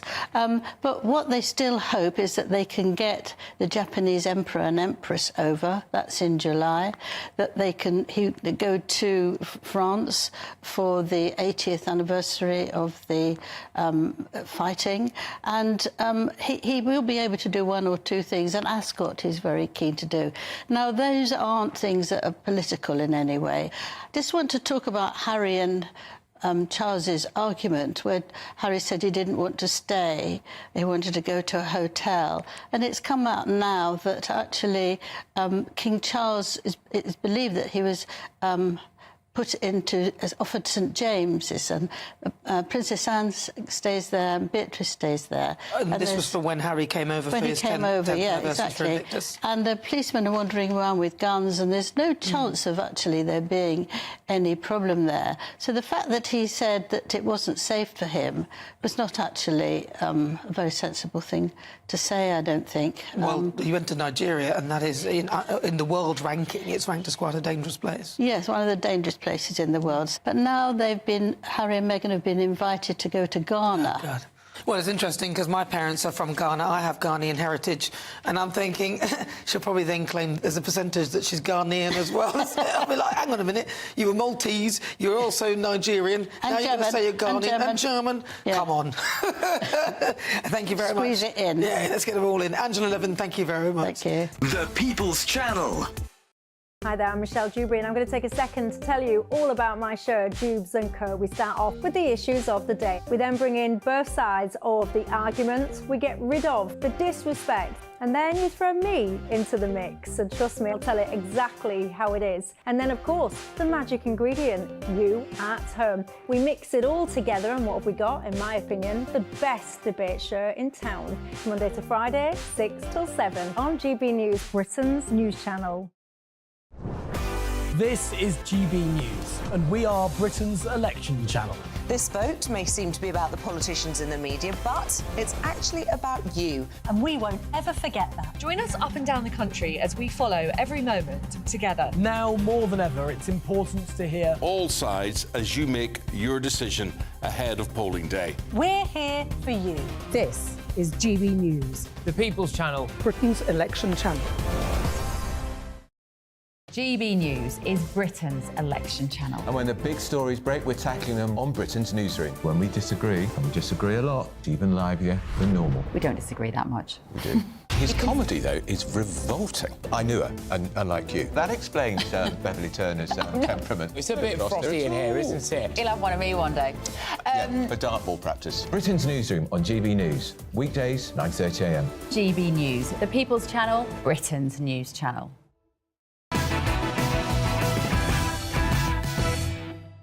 Welcome back to Patrick Christie's Tonight Only on GB News. Now, coming up, 1 week after he mysteriously vanished, we'll cross live to Tenerife for all the latest on this bizarre hunt for Jay Slater. But first, will Labour water down our exit deal from the European Union? Will they reintroduce free movement? It's time now for our head-to-head.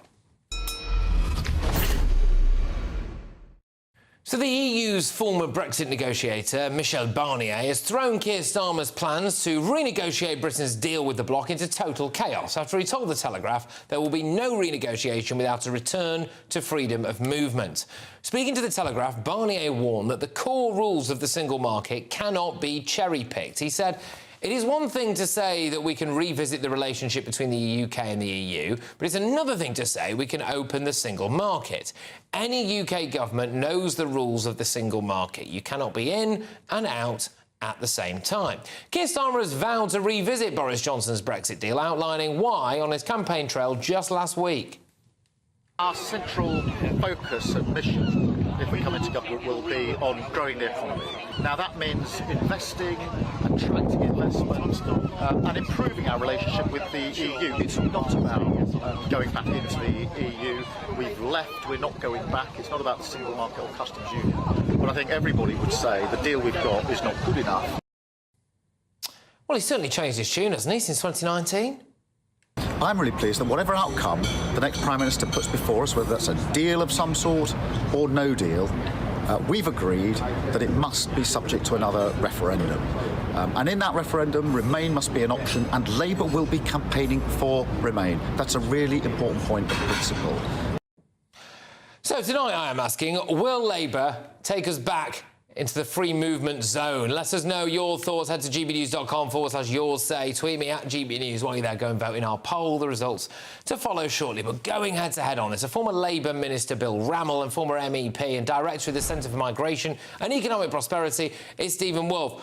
Bill, yet again, Keir Starmer is asking us to believe he's a completely different man to the man he's been for the entirety of the last 40 years, isn't he? He might be saying one thing now, but he could just say something else next week. We don't know him, do we? Look, you know, the Labour Party, and Keir particularly, reflected on the massive defeat we suffered in 2019, and we recognised the need to accept the outcome of the Brexit referendum and move forward. Does that not make him a populist, Bill? Sorry to say. Does that not make him a populist? What, does he have no ideology? No. It's about listening to people and responding to their views. But in terms of this debate, the idea that we're going to return to free movement is simply not going to happen under a Labour government. Yes, there will be, and we want a better and a closer relationship with the European Union, and actually a majority of people believe that that's the right way forward. But it's not going to be about a return to free movement. There will be a new agreement. That's part of the existing agreement. Michel Barnier will not lead that process. He's no longer the EU's lead negotiator. And when Barnier talks about the EU's red lines, the EU has red lines until it doesn't have red lines. That's the way the EU negotiates. But we have enough mutual interest that I think we will get a better deal, covering defence and security, covering immigration, covering veterinary services, the chemical services industry, and mutual recognition of professional qualifications. Stephen, is that based on anything other than wishful thinking? I think to a certain extent it is. I mean, I knew Michel Barnier quite well. I met him in his office during the negotiations, and I used to speak with him for about 15 minutes once a month for over a year after the referendum occurred in Strasbourg. What he says is the position that he's always held in respect to Brexit and the way that we negotiated with the EU and the UK, is that there is no way that we could get into the single market and the customs union without actually opening the doors to freedom of movement. But where I disagree with Bill is this. The EU has always been relatively smart. They like to push things slowly over a period of time, and I believe that that's exactly what the Labour Party will do too. They want to get closer to each other, and what that actually means is actually being embedded by the rules and control of the EU Commission's regulations and laws. And as Bill's just mentioned, they want to do chemicals, fishing, military, also in relation to immigration. All these rules will be rules set by the EU, and we will have to agree them if you want to get the terms of economic trade that Rachel Reeves wants. OK, Bill, come back to that then. Look, it's about mutual interest, and it's not about being dictated to. But if you look at the polling evidence, by 56% to 12%, people believe we're worse off economically following Brexit, and people want us to have a better and a closer relationship. Now, we will negotiate hard for that. The EU will negotiate hard on their side. But take one example, immigration, where there's a huge mutuality of interest between the European Union on the one hand and the UK on the other. We will work very hard at that to get a returns and enforcement agreement. There's already talk of us being able to effectively return to the Dublin Convention so that an asylum seeker can be returned to the first country that they transited through, wherever that occurs within Europe. That's in the EU's interest, and it's in our interest. Well, why are you laughing at that, the Dublin Convention side of it, Stephen? Because, let me ask Bill, how many people under the Dublin Convention in 2016 in Britain asked to be returned, and how many were returned? I can give you the answers now if you like. Because it failed then, it will fail now. This is nonsense. It's a deterrent. And the eye. Well, so is Rwanda, Bill. Yeah, we basically sent back 216 people in 2016, and we requested returns of 4,000. The idea that going back to some sort of returns policy with the EU will be some sort of golden egg to solving this issue is pie in the sky. It's fantasy politics. And it's really quite sad that people are actually considering this as a particular option, because it's doomed to failure, just as the way that we are trying to stop the boats under Rishi Sunak's doomed to failure. Well, that's certainly doomed to failure, and that's not a deterrent. But part of the benefit and the effect of the Dublin Convention was deterrence. And we want people to believe that if they come illegally to this country, that there's a real risk that they will be returned to the country of origin. I think that's hugely important. But there's also the defence and security areas where, you know, the EU is going to be looking to us, given what we bring to the table, for greater cooperation. And I think we can have a defence and security pact. We can share intelligence.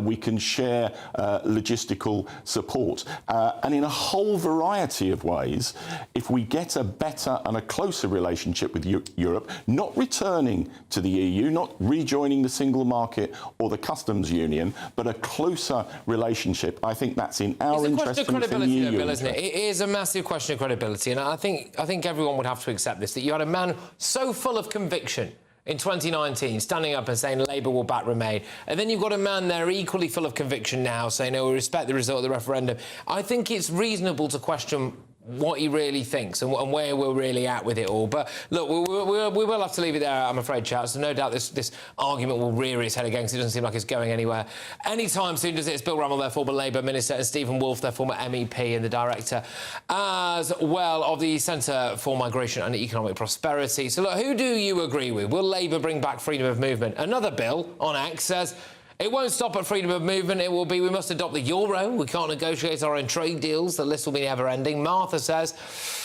if Starmer says that he's ruled out free movement, I believe him. The same cannot be said if Sunak said it. So a question of, again, you know, the credibility gap there works both ways. Completely accept that. Gavin says, with our woke liberal civil service and benefits for immigrants fought for by Starmer, every immigrant in the EU will travel to Britain and we will be over as a nation. Well, your verdict is now in. 79% of you think that Labour will bring back free movement.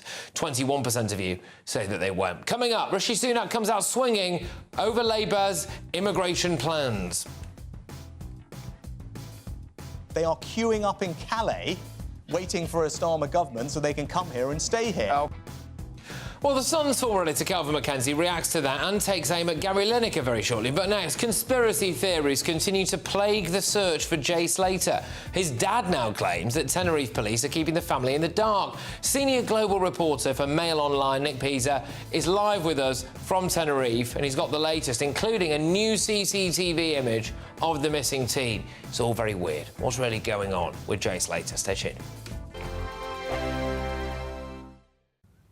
Evening, weather update time from the Met Office here on GB News. Many of us having something of a hot spell over the next few days, but nothing exceptional for the time of year, and it isn't going to last too long. In fact, already on Tuesday we'll see cloud increasing across the northwest from these weather fronts that are trying to trickle in. But high pressure is dominating for many of us. Has been quite cloudy over Wales and southwest England today. That cloud breaking up more through this evening. Some mist and low cloud clinging to the south coast. And there's the cloud I talked about, bringing some patchy rain to the Highlands and the Western Isles through the night.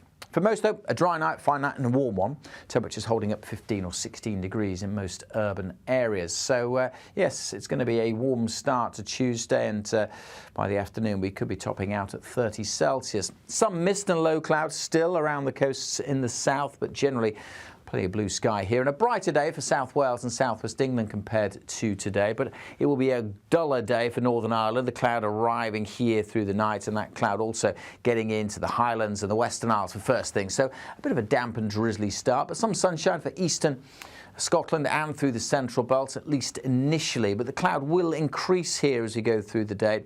Cloud will bubble up also over parts of northern England, and there is the likelihood of one or two pretty isolated but potentially quite heavy showers over northern England during the afternoon. We'll see a bit of rain also for eastern Scotland, maybe a few showers through the central belt. Probably brightening up for Northern Ireland and the west coast of Scotland.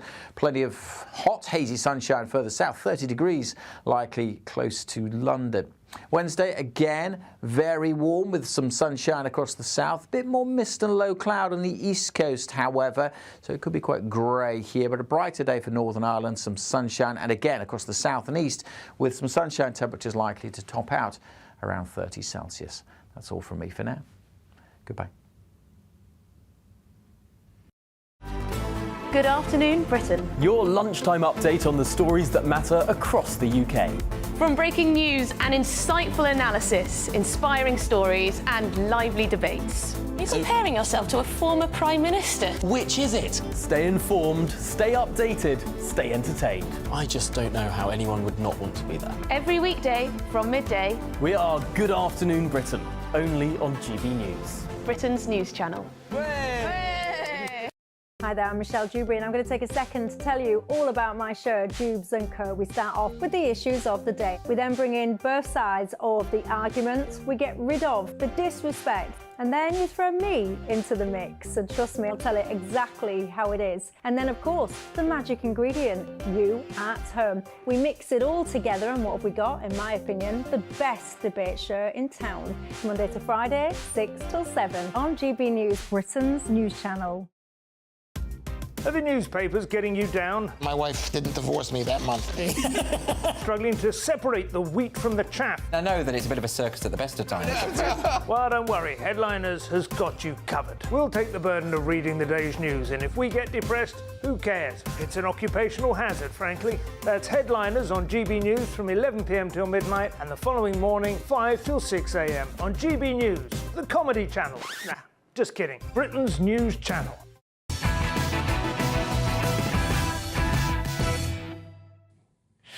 Well, this is Patrick Christie's Tonight, only on GB News. Now, still to come, Fleet Street legend Kelvin MacKenzie joins me live to tackle this brewing war between Nigel Farage and Boris Johnson. Whose side are you on? But first, the search for missing Brit Jay Slater has entered its second week as police in Tenerife continue to scour the treacherous terrain around the 19-year-old's last known location. Up to today, this was the last recorded footage of Jay Slater at a music festival on the night before he went missing. But then this morning, his family released CCTV footage from last Monday evening, nearly 10 hours after his last confirmed sighting. Well, it was captured around 6 p.m. in a village 3.5 miles from where he was last seen. The camera was located outside a church where Jay's mother claims a man had come forward to say he saw someone matching her son's description sitting on a bench with two men. It's all got, well, even weirder than it was to begin with, to be honest with you, this search for Jay Slater. I'm joined now by the Mail Online senior global reporter. It's Nick Pisa, who is live from Tenerife. Look, Nick, thank you very, very much. There are some wild conspiracy theories flying around online. What do you think has happened to Jay Slater? That's a good question. It's a difficult one to answer. And I think at the end of the day, what we do have to bear in mind is that there's a family here who are just looking for their son, their sibling.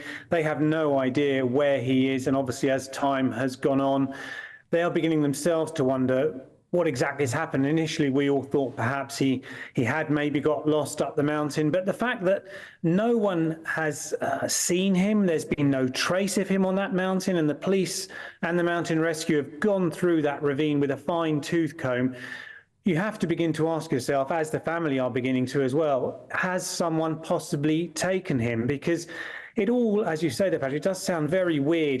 We know he went to this house, this Airbnb, where these two British guys were, and then we know that he left that house and he asked the lady next door who runs the bar how he gets back to Playa des Americas, Los Cristianos area of South Tenerife, where his hotel is. And that woman told me that she, although they couldn't understand themselves in language, she put her fingers up and said 10, bus 10, which he seemed to understand. Yet he then decides to walk north up the mountain away from Los Cristianos because the same woman sees him a few minutes later going up the road, which obviously begs the question, why has he done that? And obviously he must have been reasonably compos mentis because he's managed to walk half a mile up the road, yet his phone pings for the last time at this viewpoint, just above the village of Masca, and they think he's headed towards the gorge, which just doesn't really add up, if you ask me. No, it doesn't add up, does it? It does not add up. And I just wonder where we're at in terms of the family themselves. So there's this GoFundMe page has been set up that seems to have caused quite a bit of controversy online. At face value, obviously, completely innocent and could be used to try to employ additional resources or fly loved ones out there to look for him. But that has caused a bit of a stir, hasn't it? Yes, and they've insisted that this fund, which was £30,000, let's remember, was the target of the donations. And we should say that they raised that within 3 days, which is quite phenomenal, really. But Debbie, the mother, has insisted to me that they have no intention of touching that money at all, because they just are relying on family and friends who are helping them out with their accommodation here in Tenerife and helping them out with meals and picnic, food to have at home, that sort of stuff. So they are adamant that they will not touch that £30,000, and they don't want to touch the £30,000. Obviously, there's underlying suspicions as to what it's for, but I don't think it's right that we should go into that sort of territory, because it is the realms of online sleuths as well. I mean, some of the theories that are going around are just absolutely incredible, and it's just adding to the heartache of Debbie and her Jay's father Warren and his brother Zach as well. Yeah, I mean, it is fascinating stuff in a morbid way. I'm just reading something here, literally here, from the Daily Mail that was published a few hours ago, OK? So this is the headline. It says, Spanish police searching for Jay Slater investigate if his background is, quotes, relevant to his disappearance. As it emerges, the Brit was involved in a machete and golf club attack that left the teenager fighting for his life in 2021. That is on the Daily Mail's website at the moment. OK, what do you read into that? What does that say about the way that the police are handling this now? Because there's kind of two ways of looking at that, aren't there? Which is that they can't find him and they're maybe trying to palm it off a bit, or that is relevant. Well, I think you have to, with any case of any disappearance, you have to look into the background just of the person that's gone missing to try and build up a picture. Now, I understand that information was originally published by one of the Spanish local newspapers here in the Canary Islands, and that's where it's come from. But they've obviously managed to find hold of some court copy from back in the UK. And like I say, I'm sure that every element of his background is being investigated to try and piece a possible motive or a possible reason as to why he has disappeared. The police, I should say, are keeping a very open mind. They're saying to me that they're not ruling anything out and they're not ruling anything in. And they're also not prepared to give a running commentary as well as to what they're doing. But we know they've been up there with drones, with dogs and with a helicopter, and they have actually expanded the search further in that park in northwestern Tenerife. Yeah, indeed. Look, can I just say a massive thank you? And I do hope to chat to you again because, you are obviously right there on the scene and you know a lot more about that than, frankly, most people as well. Certainly more than any internet sleuth as well. So that's Nick Peaser there, who's from Tenerife for us, and he is the Mail Online senior global reporter who's out there having a look at this Jay Slater case as we speak. So thank you very much. Look, coming up, will Labour bring gender ideology back into your children's classroom? There are trans people. They have a right for their existence to be recognised. Many trans people are vulnerable and are deserving of support. But next, Rishi Sunak comes out swinging for Keir Starmer's immigration. They are queuing up in Calais, waiting for a Starmer government so they can come here and stay here. I've got the former editor of The Sun, Kelvin McKenzie, live in the studio for us. Stay tuned. Martin Daubney, weekdays from 3 p.m. Helen Worth, who of course plays Gail Platt in Coronation Street, is going to leave the soap after an epic 50 years. I'm joined now by another Corrie legend, Charlie Lawson, whose character, of course, Jim McDonald, lived across the cobbles from Gail Platt for many years. Welcome to the show, Charlie. I can see you looking at those images there, and has to be said, fantastic acting. In 50 years, many of us just grew up with these characters and basically think they're part of our family. Can you shed light on some of your happy memories of the talent of Helen Worth? We saw each other every day. She was a consummate professional and still is. This initially surprised me, but then I thought about it, and I'm frankly not surprised. Having spoken to certain senior members of the cast over the last period of time, when Helen joined, or even when I joined, there was a cast of 25. I would put another 75 on that now, perhaps. It's a different animal now, totally, 4, 5, 6 episodes a week. When Helen started, it would have been 2. She lives in London. She's not getting any younger. And she's done 50 years, for God's sake. Nobody can ask any more of that. And listen, Helen, look at that wee smile. God bless you, darling. I hope you have a great retirement. The trouble with actors is that we very, very rarely hang our boots up unless the bank balance is full, which it very seldom is. But also, we live for attention. And when you're in the most famous program on the planet, that attention 9 times out of 10 is an extremely good experience. The People's Channel. Join me, Nana Akwe, for an informative, interactive news programme with a difference. It's fun. It's true. You're not wrong. No one will be cancelled. Lovely. Join me from 3 p.m. every weekend, only on GB News, Britain's news channel. I'm Isabel Webster. Thanks for joining us on GB News, Britain's news channel. GB News is Britain's election channel. And when the big stories break, we're tackling them on Britain's newsroom. When we disagree, and we disagree a lot, it's even livelier than normal. We don't disagree that much. We do. His comedy, though, is revolting. I knew her, unlike you. That explains Beverly Turner's temperament. It's a bit frothy in here, isn't it? You'll have one of me one day.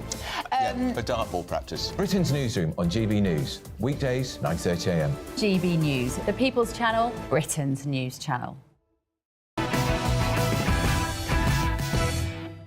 All right, welcome back to Patrick Christie's Tonight. Coming up, I'll give you my take on whether or not you can trust Labour on their trans plans. But first, Rishi Sunak has claimed tonight that Sir Keir Starmer and Labour will release migrants onto the streets if he becomes Prime Minister. Either you believe illegal migrants should not be in our country, they should be removed to somewhere else, or with Keir Starmer, they're all going to be released, all the people we've detained, and they will be out on the streets. And that's a choice for everyone. Do you want illegal migrants on planes going elsewhere, or do you want illegal migrants out on your streets with Labour? Those illegal migrants will not be on planes to Rwanda. They will be out on our streets putting pressure on public services. And, by the way, I can tell you now, they are queuing up in Calais, waiting for a Starmer government so they can come here and stay here. I mean, there might be some truth to that. I think you would have a stronger case if there weren't already shed loads of illegal migrants on the streets. But this is how Keir Starmer responded. And nobody but nobody should be making that journey across the Channel. Nobody. It's a breach of our borders. It's also, I think, a matter of national security, because the government should be deciding who comes to this country, and we need to know who it is that's coming to this country. So we have to deal with it. I take it very seriously. I do not accept that it's impossible to take down the gangs that are running this vile trade. And that's why, in the first few days of government, if we're privileged to come in to serve, we will set up a border security command. OK, Calvin Mackenzie joins me now. Calvin, well, in the first few days, he's going to have an illegal migrant crisis on his hands, isn't he?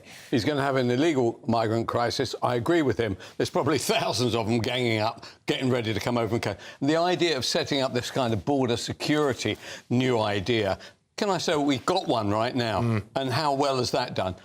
This will not work. We will have a catastrophe very early on, and you'll be sitting there unable to do anything, and he will have sold us a pup, and there'll be 200 majorities and God knows what. Nothing is going to happen, except it's going to get worse. And to be honest with you, the Labour government know this, because just to turn around and say, well, what is your idea? We're going to take out the gangs that run it.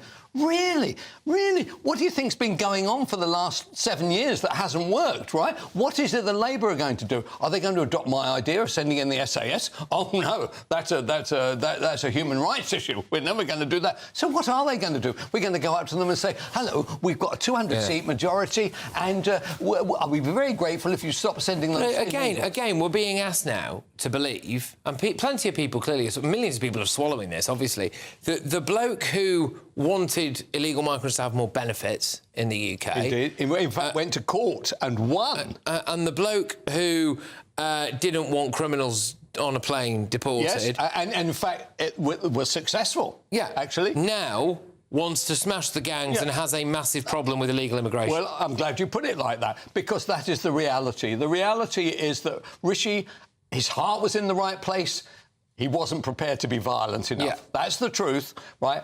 This guy is neither his head or his heart are in the right place, and from day one it will be a disaster. My other point is that with a massive majority, he still won't be able to afford to fill up the potholes. So we are looking at a terrible, terrible end to the Conservative administration. They may be bad. This lot will be beyond awful. Well, we'll have to wait and see, won't we? But certainly I think there is, although it's probably not particularly coaches to talk about putting bets on at the moment, given the news agenda, but I do wonder if there is a bet to be had in the idea that Keir Starmer, massive majority, doesn't go the full 5 years. Oh, yeah, it definitely won't make them. There will be so many catastrophes that...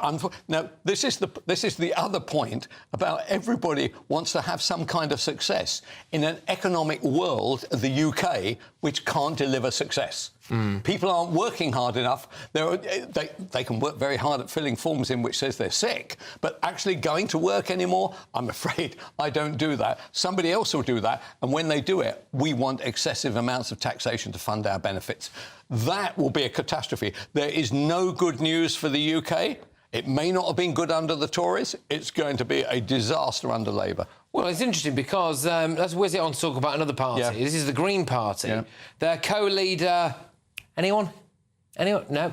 Carla Denyer has been accused of hypocrisy after she made this admission. What type of boiler do you have at home? At the moment, I have a gas boiler, and I'm literally in the process of getting quotes for replacing it with an air source heat pump. I've had to put that on pause during the general election, as you can imagine. But I literally have quotes in my email inbox, which I'm hoping to action once the election's over. There's so much wrong with that, isn't there? Yeah. The Green Party has pledged to invest £9 billion over the next 5 years for heat pumps and other heating systems. Presumably, she's waiting for someone else to pay for it, Kelvin. She'd like... That would be... What she's done, she's had years to put in this heat pump. She's had about probably at least 7 years. The issue is... And she gets £5,000 or £7,500 from the government, right? Actually, what she said was... Even though I'm on X £1,000 a year, I don't make enough. So to actually put these heat pumps in, and she's like everybody else. Nobody wants to take out a perfectly good gas boiler and replace it with a heat pump. So that is... You know, we haven't got enough money. We've hardly got enough money to enjoy ourselves, so why should we put a heat pump in? It's just mad. She is mad. She's had years to do it, and now it was only when it was put to her... Yeah. Actually, by the way, my inbox... full of people trying to sell me it. I'm going to buy one. Oh, that is rubbish. Yeah, I've had to put it on hold because of the general election campaign. Why? Just call someone, get around to your house, do it. You can do two things at once. Make a great picture, though. Very, very quickly, Good. Gary Lineker has attracted the ire of England players after he gave his abrupt analysis of the Three Lions performance against Denmark. It was lethargic. It was... dour. I mean, you can think of all sorts of, words and expletives, if you like, but it was... Was that a bit unfair, do you think, or is he actually spot on? Look, he's entitled to his view, and nobody's trying to stop it. Very interestingly, by the way, he used his own podcast business, right, to say this. Didn't use the BBC. He used his own podcast business, creates the row, loads of people come in, loads of advertising follows. He then follows it up today. He is a commercial animal. It was only yesterday that he was swapping his T-shirts and his jackets, right? The guy is at it. The BBC are steaming mad about his business. They should let him go. Oh, Kelvin McKenzie, on fire as always. Well, next, are Labour about to bring gender ideology back into schools? Can you trust them with your kids? Stay tuned. That warm feeling inside from Boxed Boilers, sponsors of weather on GB News.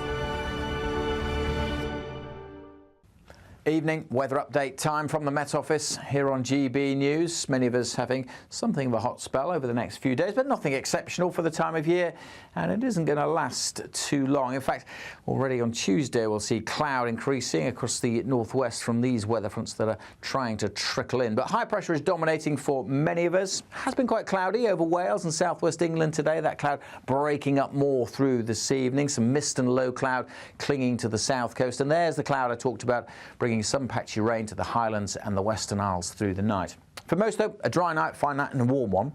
Temperatures holding up 15 or 16 degrees in most urban areas. So, yes, it's going to be a warm start to Tuesday, and by the afternoon we could be topping out at 30 Celsius. Some mist and low clouds still around the coasts in the south, but generally plenty of blue sky here, and a brighter day for South Wales and South West England compared to today, but it will be a duller day for Northern Ireland. The cloud arriving here through the night, and that cloud also getting into the Highlands and the Western Isles for first thing. So a bit of a damp and drizzly start, but some sunshine for eastern Scotland and through the central belt, at least initially, but the cloud will increase here as we go through the day.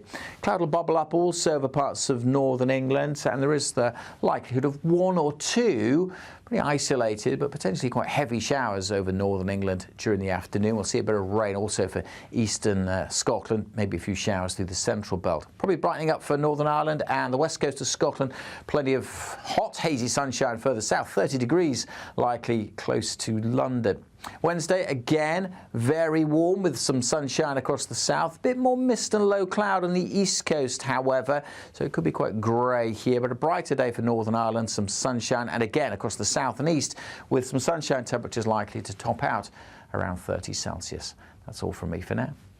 Goodbye. Looks like things are heating up.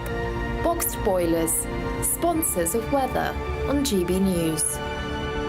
It's the final week to see how you could win big this summer. First, there's a fabulous £15,000 in tax-free cash to ensure this summer is special. What would you spend that on? Next, you'll also receive the latest iPhone 15 and a set of Apple AirPods. And finally, £500 to spend at your favourite UK attraction. You have to hurry as lines close at 5 p.m. on Friday. For another chance to win the iPhone, treats and £15,000 cash, text prize to 63232. Text costs £2 plus one standard network rate message. You can also enter online at gbnews.com/win. Entries cost £2 or post your name and number to GB06 PO Box 8690 Derby DE1 9TT. UK only. Entrance must be 18 or over. Lines close at 5 p.m. on Friday. Please check the closing time if listening or watching on demand. Good luck. Hi there, I'm Michelle Dewberry, and I'm going to take a second to tell you all about my show, Dubes & Co. We start off with the issues of the day. We then bring in both sides of the argument. We get rid of the disrespect. And then you throw me into the mix. And trust me, I'll tell it exactly how it is. And then, of course, the magic ingredient, you at home. We mix it all together, and what have we got? In my opinion, the best debate show in town. Monday to Friday, 6 till 7 on GB News, Britain's news channel. Are the newspapers getting you down? My wife didn't divorce me that month. Struggling to separate the wheat from the chaff? I know that it's a bit of a circus at the best of times. Well, don't worry. Headliners has got you covered. We'll take the burden of reading the day's news, and if we get depressed, who cares? It's an occupational hazard, frankly. That's Headliners on GB News from 11 p.m. till midnight, and the following morning, 5 till 6 a.m. on GB News, the comedy channel. Nah, just kidding. Britain's news channel.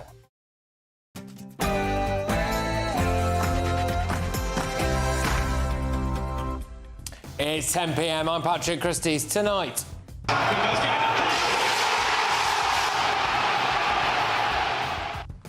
the St George's flag is banned from taxis. Why is patriotism bad? Peter Shilton, CBE, joins us, and there are trans people. They have a right for their existence to be recognised. Many trans people are vulnerable and are deserving of support. Is the Labour Party about to indoctrinate your kids with trans ideology? Plus, they are queuing up in Calais, waiting for a Starmer government so they can come here and stay here.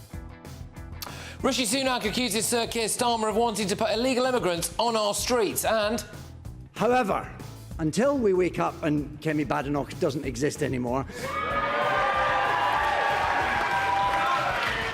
Nothing to see here, just a former Doctor Who, David Tennant, appearing to wish death upon Kemi Badenoch. Plus, absolutely stop any notion that we're going to drill for more oil. We just can't do that. Why are the eco-fanatics such frothing hypocrites? Also, this is what Boris said. Boris blames the European Union for war in Ukraine. Nigel Farage doubles down and wages war on Boris Johnson. Whose side are you on? I will have all of tomorrow's newspaper front pages with the political editor at The Express, Sam Lister. I've got journalist Benjamin Butterworth and the founder of Global Britain, Aman Bagal. And can you guess what happens next here? Get ready, Britain, here we go.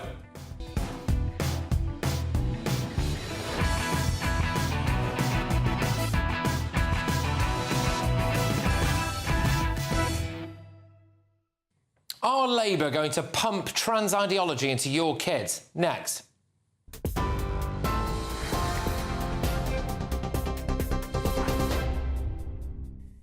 2 minutes after 10, this is GB News and the top story. Britain's next government will face big questions on taxes and the size of the state, according to the Institute for Fiscal Studies.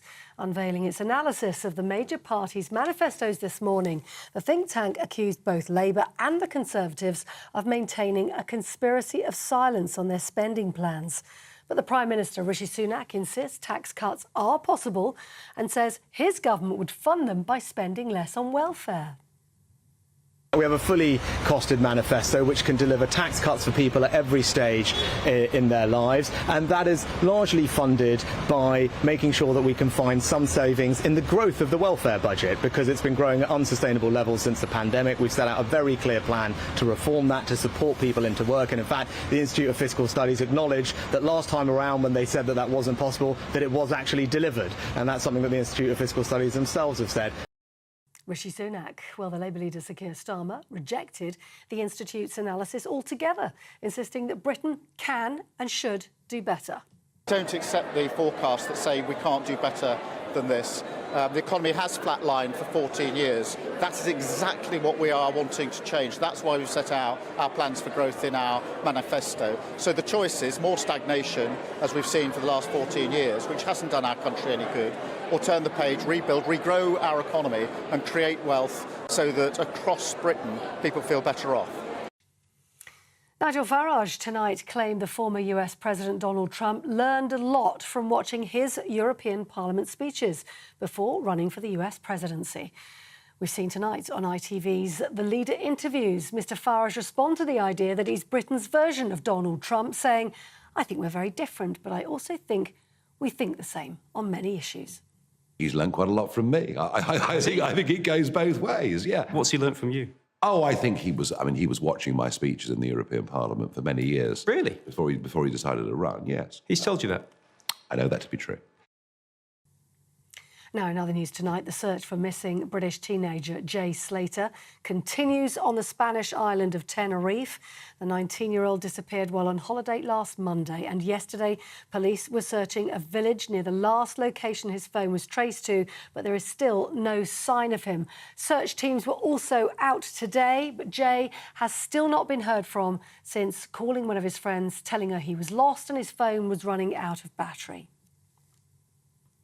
Just lastly, Princess Anne is in hospital after sustaining minor injuries and concussion after being kicked by a horse on her Gatcombe Park estate in Gloucestershire yesterday. A palace statement went out today saying the King has been kept closely informed and joins the whole royal family in sending his fondest love for a speedy recovery.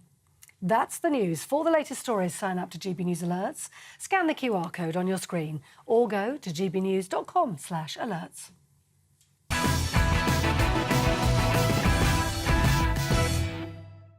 Welcome along. Has the Labour Party just let the big LGBT cat out of the bag when it comes to kids in schools? Some say a vote for Labour means a vote for more men in women's changing rooms. They want to make it easier for adults to legally transition. So that's adults we're talking about here. It's expected they will remove the need for trans people to prove that they have lived in their preferred gender for 2 years. The spouse of an applicant would also not be required to give consent for applications, which could be signed off by a single specialist doctor.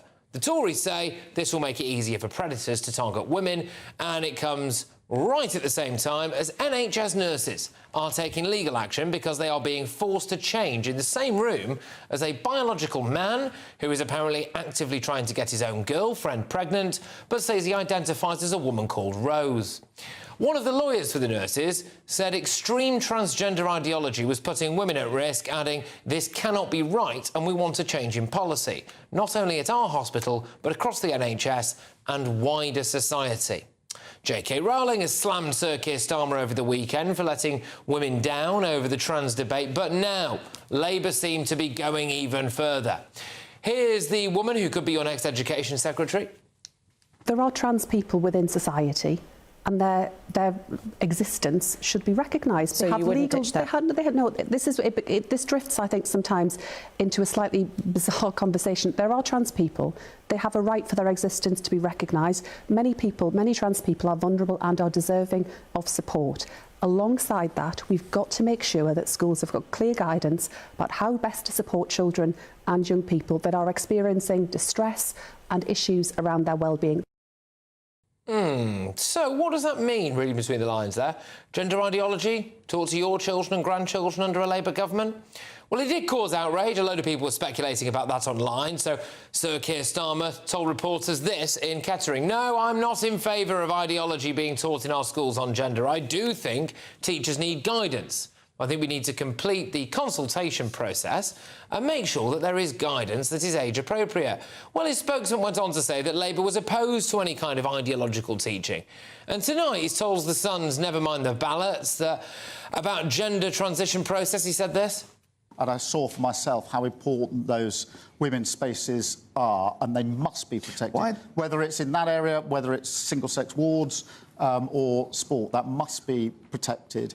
We mustn't go down the route of self-identification, but we do need to recognise the procedure or the process at the moment is not dignified. But none of this adds up. They say one thing one day, another thing another day. Their policies seem to say one thing about making it easier for blokes to be in women's changing rooms, and then he's saying, well, no, we can't have that. Where are they on the schools debate? It all seems a bit muddled. The questions are this, aren't they? Will Labour put women at risk? Will Labour allow children to be indoctrinated by transgender ideology? Let's get the thoughts of my panel this evening. Political editor at The Express, Sam Lister, journalist and broadcaster Benjamin Butterworth, and as well the founder of Global Britain, it is Aman Bagal. Sam, I'll come to you on this. Do you think that Labour can be trusted with our nation's kids? No. On the issue of where the trans rights and women's rights meet, Keir Starmer has changed his position consistently. Trying to get a straight answer out of him and the rest of the Labour Party on this issue is like trying to nail jelly to the wall. And, I mean, he's changed his position so many times that I don't know how anybody can trust the party on this. I think there's two different things, aren't there? There is the issue with the schools' guidance. Now, the schools' guidance that the Conservatives are promising is that no child is taught about gender ideology. Bridget Phillipson there was saying that that might be up for review. Now, that is crucial because most adults do not understand the complexities of this argument. So how can you expect children to understand what's going on? And then on the other side of it, I think Keir Starmer last week said, oh, I agree with Tony Blair on the definition of a woman. Well, why did it take a man to tell him what women have been saying to him for years and years and years, but didn't want to listen? Rosie Duffield, just thrown under the bus. Women in the party, I know that women in the Labour Party meet secretly to discuss these issues and have a secret WhatsApp group because they are afraid of what happened to Rosie Duffield happening to them. So, you know, how can they be trusted on this issue?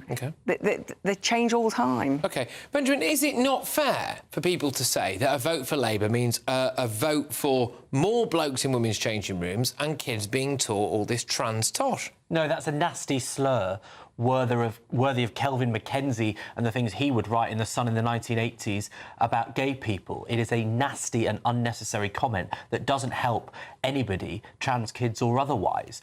You know, the fact is, for a start, about the two-doctor thing is that as a GP said on this channel the other day, who's gender critical. The second doctor would typically just sign off what the first one has done after a proper assessment, a specialist doctor. So if that were changed, it really isn't making a tangible difference. And I don't know how many are rejected for that. I suspect it's a very small number in the first place. Should gender ideology be taught to kids? There's no such thing as gender ideology. There are facts of life. Gay people exist, transgender people exist. And it was 2003 when I started secondary school. That was when the ban on so-called sexuality and ideology was lifted. You know, if I'd been a year older, I would have been at school under rules that banned gay people being mentioned in public schools, in state schools or in public libraries. Right. And we're doing the same against trans people. So in your view, just so we're clear, so in your view, a Labour government should allow teachers to talk to primary school children about whether or not they've been born into the wrong body?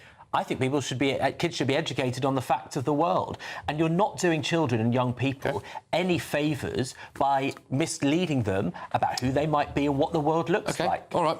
Aman, so I mean, if that is Labour's position and it's backed by, Benjamin and they enact that, do you think that's popular? Do you think people should vote for that? Well, not at all. I mean, I think, as we're seeing with so many things unravelling with the Labour campaign, it looks to be a government of no alternative by so many things that actually people don't agree with a lot of what Labour has or has not to say. It depends what time of the day you ask the Labour leader.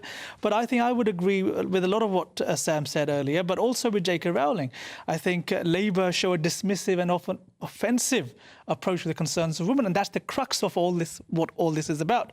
It's about the well-being of women and the rights of women and womanhood. That, look, women have a certain right that is hard won over the last century, of having their own spaces, being recognised for who they are as a gender. There are only two genders, male and female, and women have that right to be women. So, Sam, the Tory criticism today has been that a Labour government would make it easier for predators to access women's spaces. Is that unfair? Well, I've got Kemi Badenoch writing a piece for us in tomorrow's paper explaining why she believes that is the case.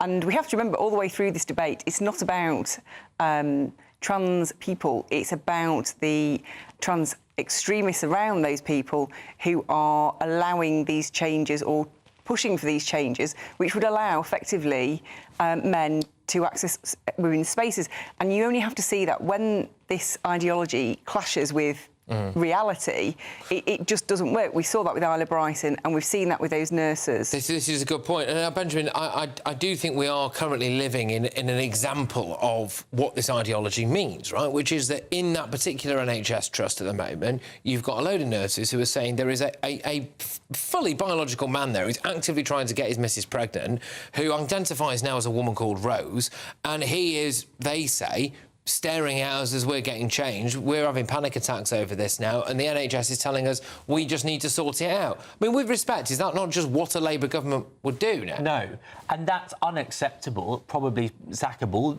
and probably illegal, regardless of who were to behave. But I mean, it isn't. The NHS, the ideology, on their colleagues. Yeah, but the way how do you define that? Fine, but the way they've gone about it is to say that those nurses need to educate themselves and be more tolerant of trans people, as opposed to saying you're concerned by what may well be a predator. Anyone that feels uncomfortable by a colleague glaring at them should raise that, regardless of the situation. But frankly, you could raise that. You could put that same point to a lesbian colleague among female nurses. It would be inappropriate, whatever the description of the person, and it ought to be illegal. And also, the lesbian doesn't have a penis, though, Benjamin. The suggestion that they'd get undressed in front of each other. Nobody should have to undress in a changing room in front of colleagues. I would never do that. I mean, it is a changing. Well, that's ridiculous. Yeah, but I don't use changing rooms. I would never get undressed. So you wouldn't agree with same-sex? It's a hospital. It's not an accountancy firm. Women get undressed in front of each other all the time. And I don't think anybody should be expected to do that. I wouldn't do it in front of another man. I think it's inappropriate. So that should... When do you go to the gym? Where do you get changed? Well, you may note I don't go to the gym. But when I have gone to the gym in the past, I would never get changed in front of other people. I walk home.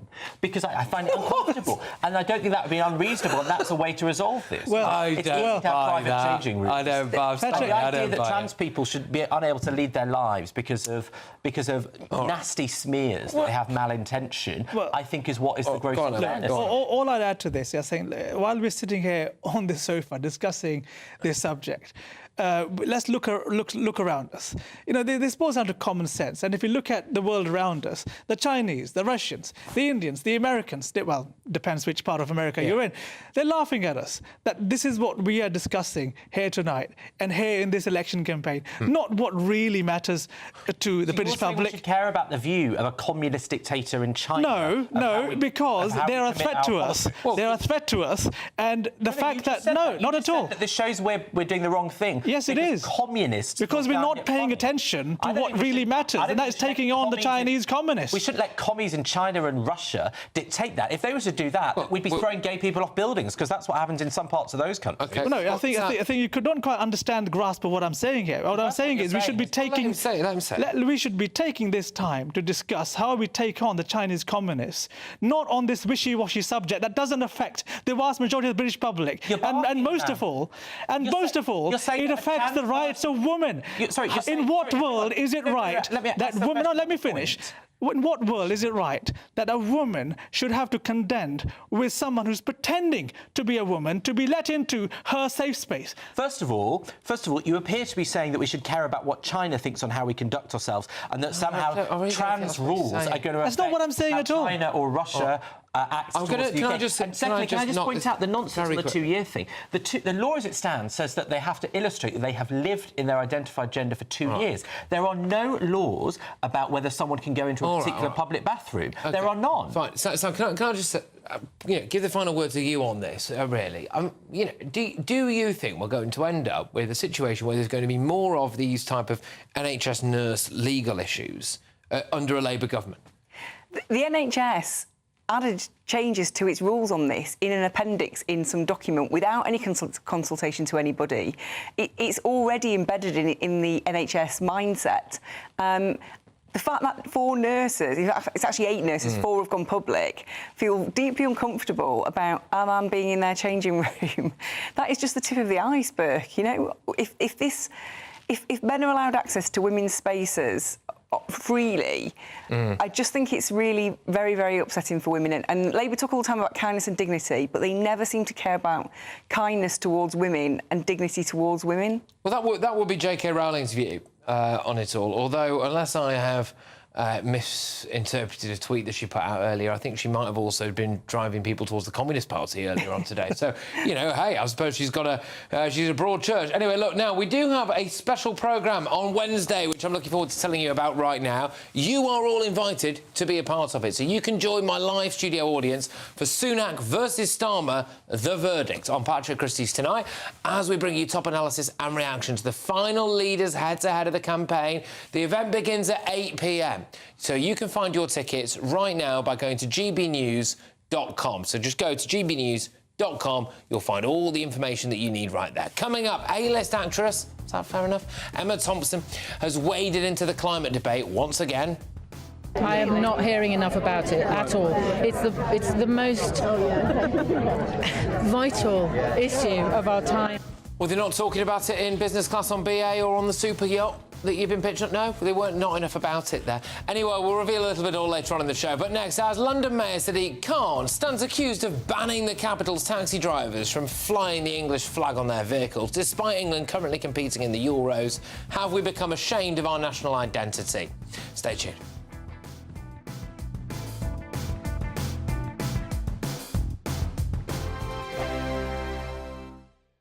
If you want your news to be straight talking... This is a nightmare for the Conservatives again. Down to earth. It's not just Nottingham where this is happening, is it? And most importantly, honest. Hard-working, middle-class taxpayers, they'll get their book thrown at them. Then catch me, Martin Daubney, Monday to Friday, 3 till 6 p.m. on GB News, Britain's news channel.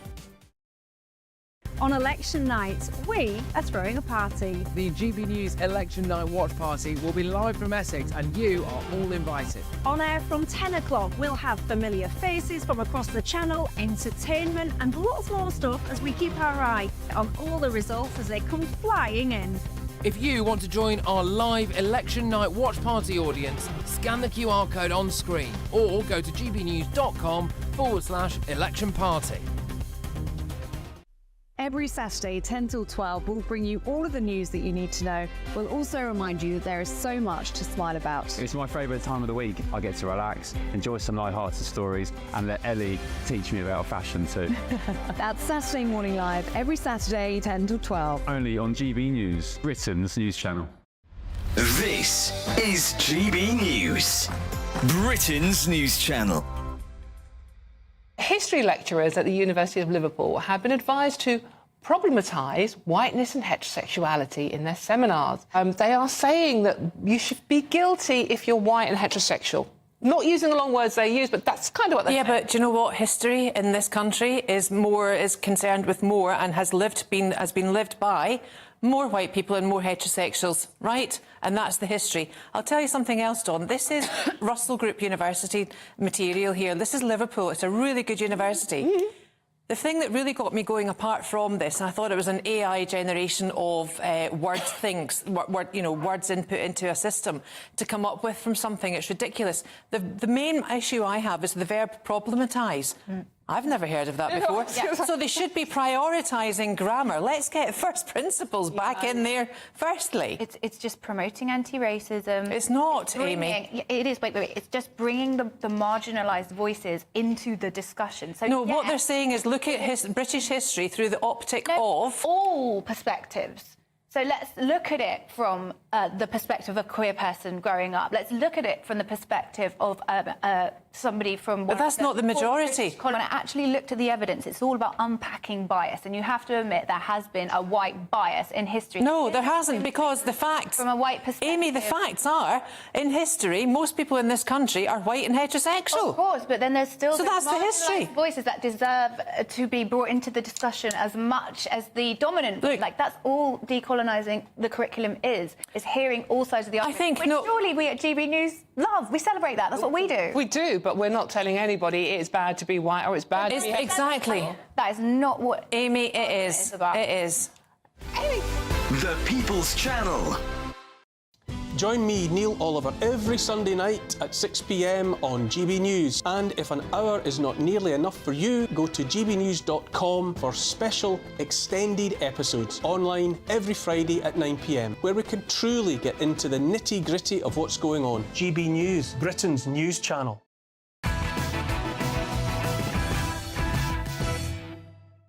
Welcome back to Patrick Christie's Tonight. Coming up, tonight's panel will return to help me whiz through the very first of tomorrow's newspaper front pages. But first, with England continuing their journey in the Euros, London Mayor Sadiq Khan stands accused of brazenly banning the capital's cabbies from flying or displaying the St George's flag on their vehicles. So taxi drivers wanting to show their support for the national team have been told any display of England flags or even stickers with their vehicles could cause a distraction to other motorists and therefore are prohibited. That's right. So it's going to be distracting to other motorists. The cabbies are furious, saying the flags are no more distracting than commercial adverts being allowed on buses and other vehicles. Some have accused Sadiq Khan of pandering to communities that may be offended by the flag.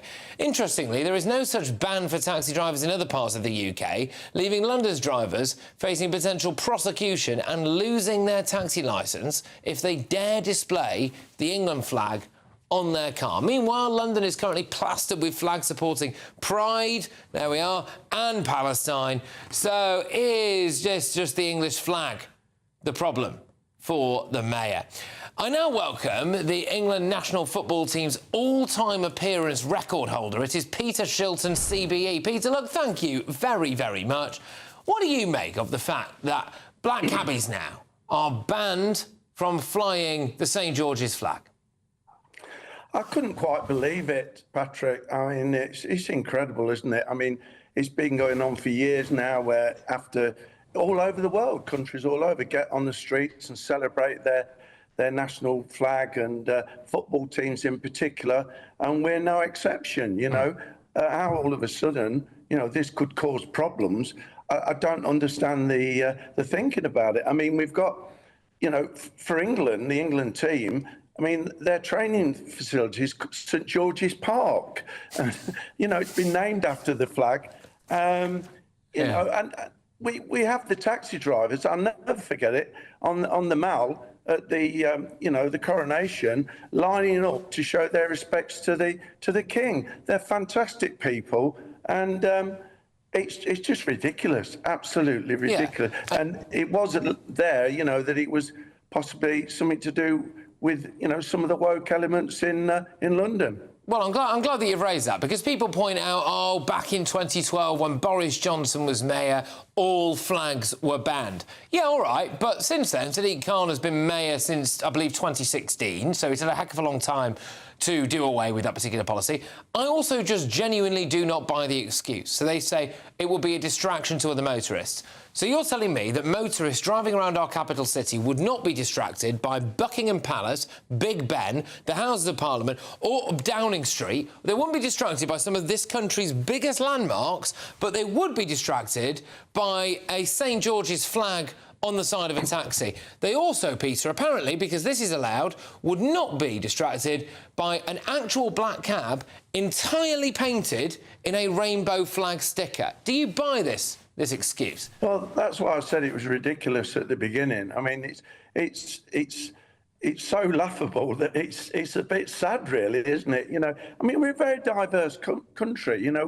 We let people protest, whatever flags they want, and I think we're very tolerant. There's elements, obviously, within the country that I think, don't like our country, even though they live here, and want to pull us down. I'm not saying Sadiq Khan is that, but it seems a very strange decision after what I said. It's been going on for years, and I can't remember too many crashes or too many people getting injured, in the streets of London or anywhere else. So it's just another one of these things that we're trying to put up with in this country. They're trying to just basically say that we shouldn't really celebrate our country. Yeah. Do you think patriotism now is seen as a bad thing?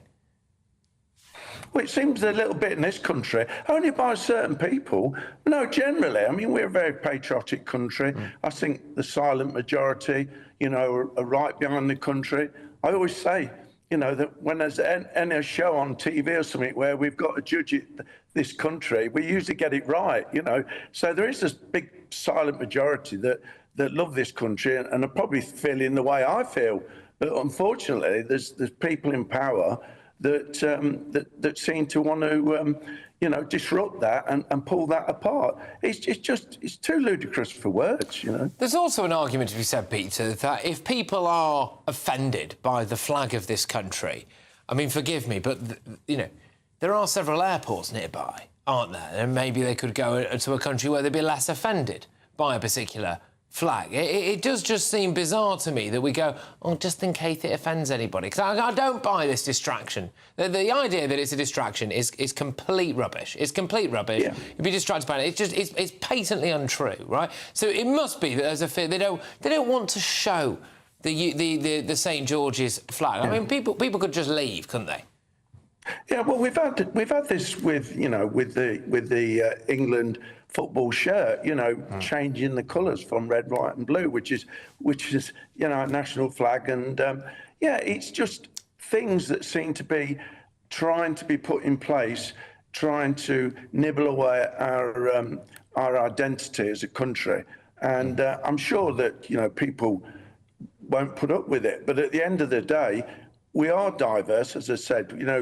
There's plenty of people who really support our country, who come from other countries, but there is an element, I think, of wokeness that, this is wrong, this country shouldn't be like it is, even though they're living here, So just very finally, Peter, with you, would this have happened in your day when you were playing for England? And actually, because I suspect to know the answer, do you actually think we were a better country then? Were we a bit happier, do you think, in some respects, or not? Not so complicated. No, I mean, I just remember coming back from the World Cup in 1990 at Luton Airport, and there must have been 300,000 or 400,000 people waiting for us in the streets, and it was incredible, red, white, and blue everywhere. No, I think it has changed. Life has changed. I mean, from as I've progressed through my life, I think it's probably at the moment it's probably the worst it's been. I mean, there's always been sort of attitudes and problems with things. But I think now it seems to be cropping up all the time. And this, to me, is just I feel really sorry for the cabbies because, as I said, they're really patriotic. The majority of them, I can't speak for everybody. Peter, can I just say a massive thank you? It's always a pleasure to have you on. It's great to be able to speak to you. So you take care. I'll chat to you again very, very soon. As former England goalkeeper there, Peter Chilton, CBE, well, a TfL spokesperson said. For the safety of all passengers and drivers, we have guidelines about what can be displayed in our taxis and private hire vehicles. Only official signs and stickers can be displayed.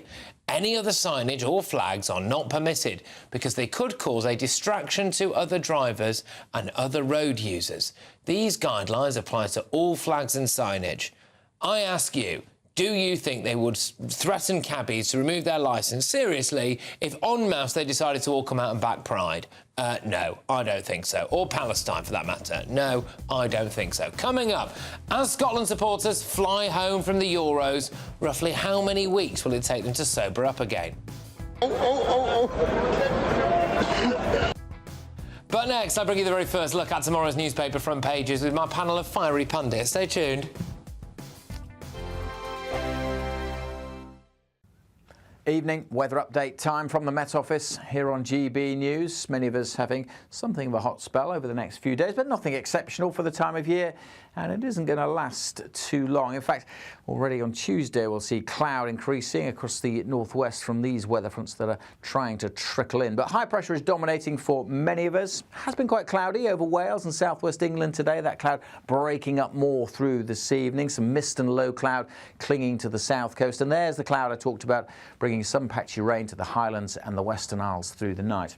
For most, though, a dry night, fine night and a warm one. Temperatures holding up 15 or 16 degrees in most urban areas. So, yes, it's going to be a warm start to Tuesday, and by the afternoon we could be topping out at 30 Celsius. Some mist and low clouds still around the coasts in the south, but generally plenty of blue sky here, and a brighter day for South Wales and Southwest England compared to today, but it will be a duller day for Northern Ireland. The cloud arriving here through the night, and that cloud also getting into the Highlands and the Western Isles for first thing. So a bit of a damp and drizzly start, but some sunshine for eastern Scotland and through the central belt, at least initially, but the cloud will increase here as we go through the day. Cloud will bubble up also over parts of northern England, and there is the likelihood of one or two pretty isolated but potentially quite heavy showers over northern England during the afternoon. We'll see a bit of rain also for eastern Scotland, maybe a few showers through the central belt. Probably brightening up for Northern Ireland and the west coast of Scotland. Plenty of hot, hazy sunshine further south, 30 degrees likely close to London.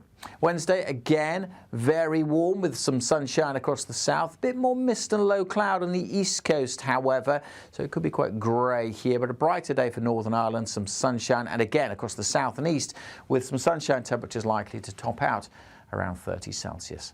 That's all from me for now. Goodbye. In the GB newsroom, we bring you the news as it happens. With our team of dedicated journalists across the UK, GB News brings you accurate reporting of the day's topical agenda. When the news breaks, wherever and whenever it's happening, we'll be there. This is GB News, the People's Channel, Britain's news channel. I'm Nana Akua. This is GB News, Britain's news channel.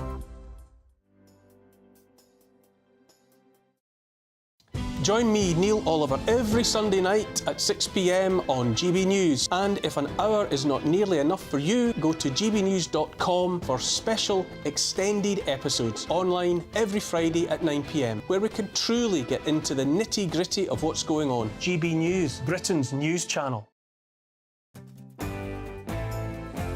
I'm Emily Carver. This is GB News, Britain's news channel.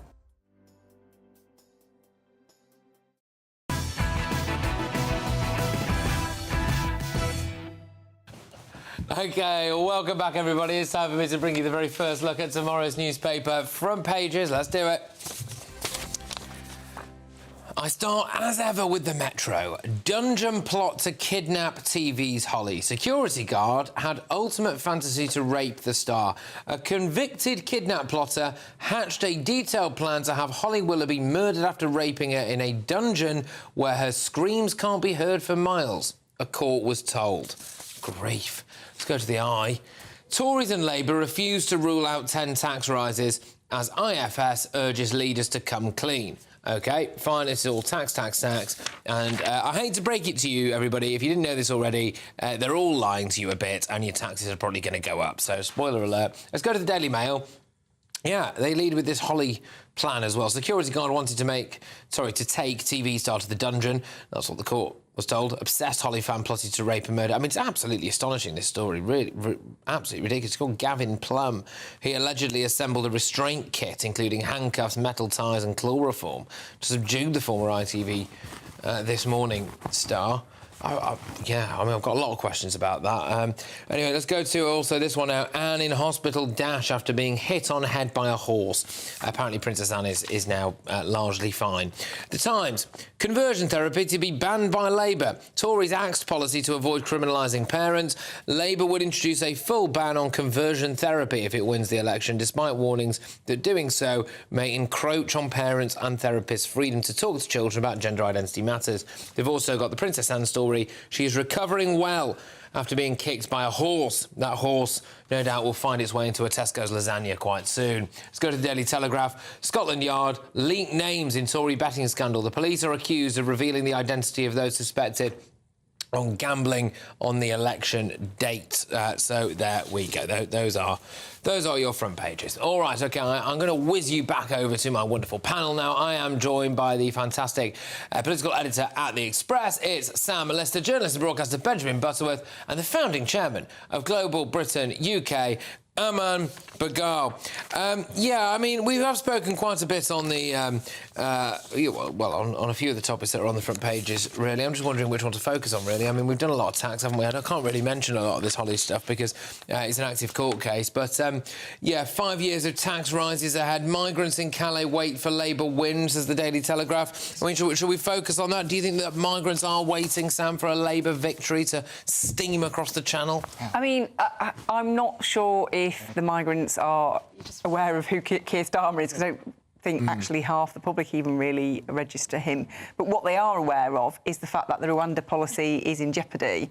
We know that. We know that from when a lot of migrants went to Dublin. I sent a member of my team over there, and he found a number of migrants who said that they'd gone there because they were worried about the Rwanda policy. And obviously now we know that that will be ditched if Labour get in, so you can see it does have an impact either way. And I think this is a big thing, you know. Keir Starmer was asked tonight about what he would do about stopping the boats. Smash the gangs. Smash the gangs. Smash the gangs. You know, as if the government haven't already been trying that. I think he's got a lot of questions to answer on that. Yeah, he does. I mean, how many times, Benjamin, can he remind us, who's head of the CPS, and when I was there, I dealt with things like gangs, conveniently ignoring the fact that he also, you know, did help some rather dodgy terrorists at times as well in foreign court, and also signed things for illegal migrants to be able to stay in Britain. Unfortunately, one of them went on to commit an actual murder. So, you know, is he all over the place here on the illegal migrant stuff, do you think? Well, first of all, I think those refer to when he was a barrister and not when he was running the CPS. And, of course, whether someone is prosecuted is not up to the person in charge, that's up to court. So it's a bit ridiculous to put that at Keir Starmer's door, what a jury or a judge might decide. As for the migrants, I don't think they're waiting for anyone based on their behaviour. There's up to 800 of them getting boats each day at times. And in the week after the Rwanda policy was formally passed by Parliament, there were record numbers. The only thing that stops migrants at the moment is a rainy day. And I do think the right attitude is to say that the people who are making an enormous amount of money out of this, the people who should focus. Get smashed. You know, we spent £300 million, roughly, on the Rwanda scheme and still waiting for people to be sent. I'm just going to pause this topic here because I want your view, Aman, on something else now. So this is Nigel Farage has found himself at the centre of this media storm after he said this during an interview with Nick Robinson last week. We've provoked this war. It's, you know, of course it's his fault. He's used what we've done as an excuse. But we provoked the invasion of Ukraine. The Reform UK leader reiterated this point in a Telegraph column, to which Boris Johnson responded by branding it nauseating ahistorical drivel and Kremlin propaganda. Nigel decided to, I think now at this point, it's trebling down, is it? What's this? This is what Boris said. Boris blames the European Union for war in Ukraine. But can you see the sheer level of hypocrisy? Can you see the nonsense of all of this?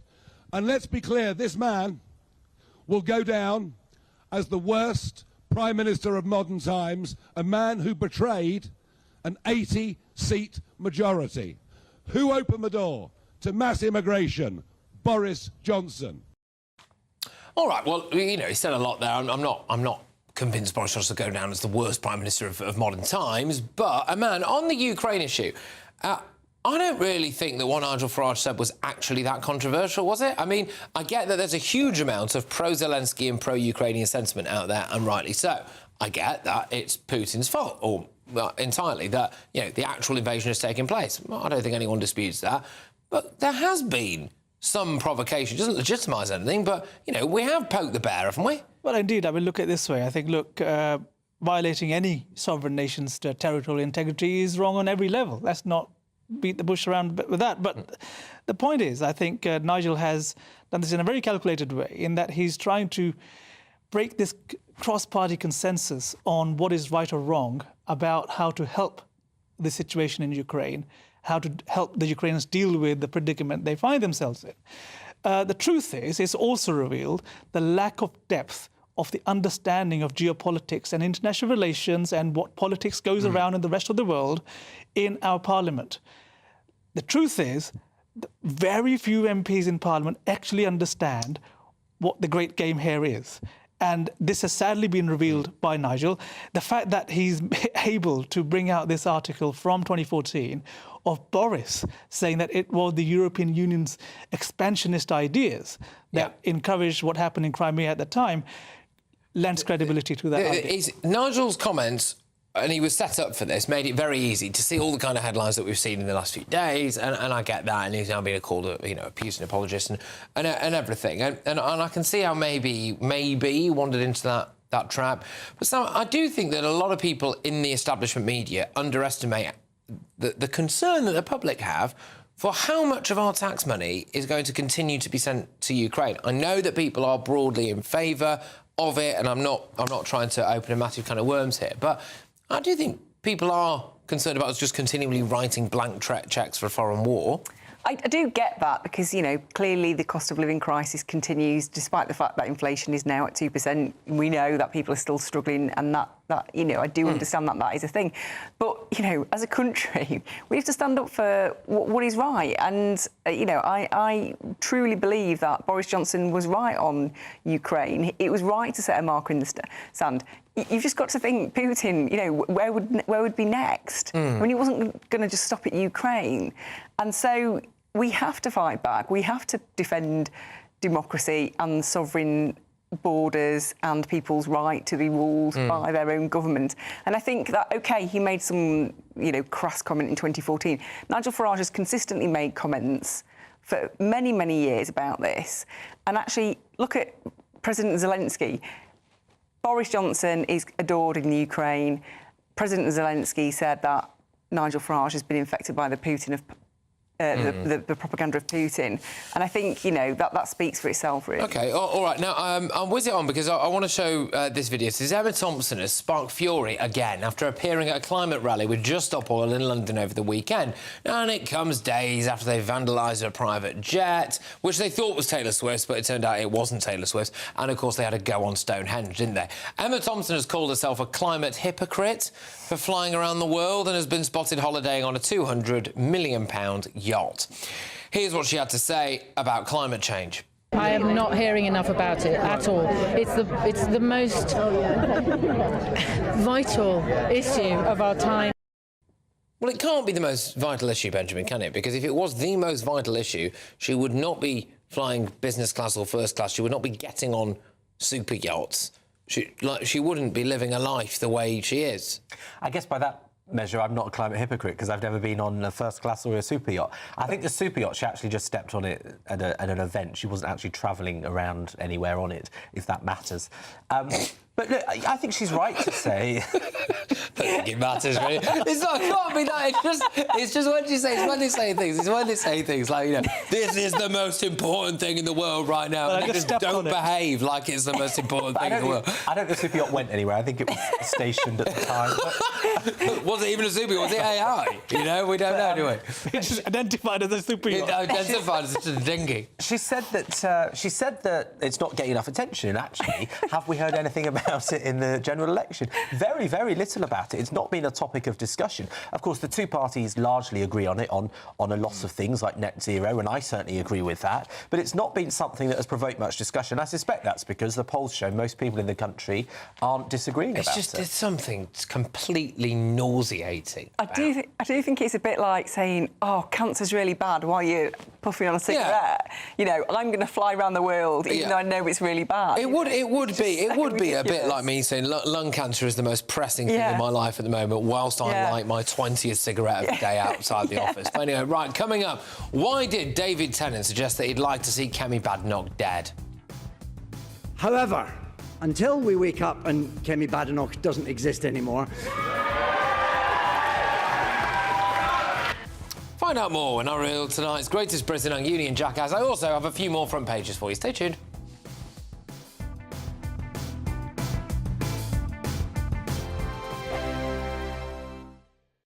This is GB News, Britain's news channel.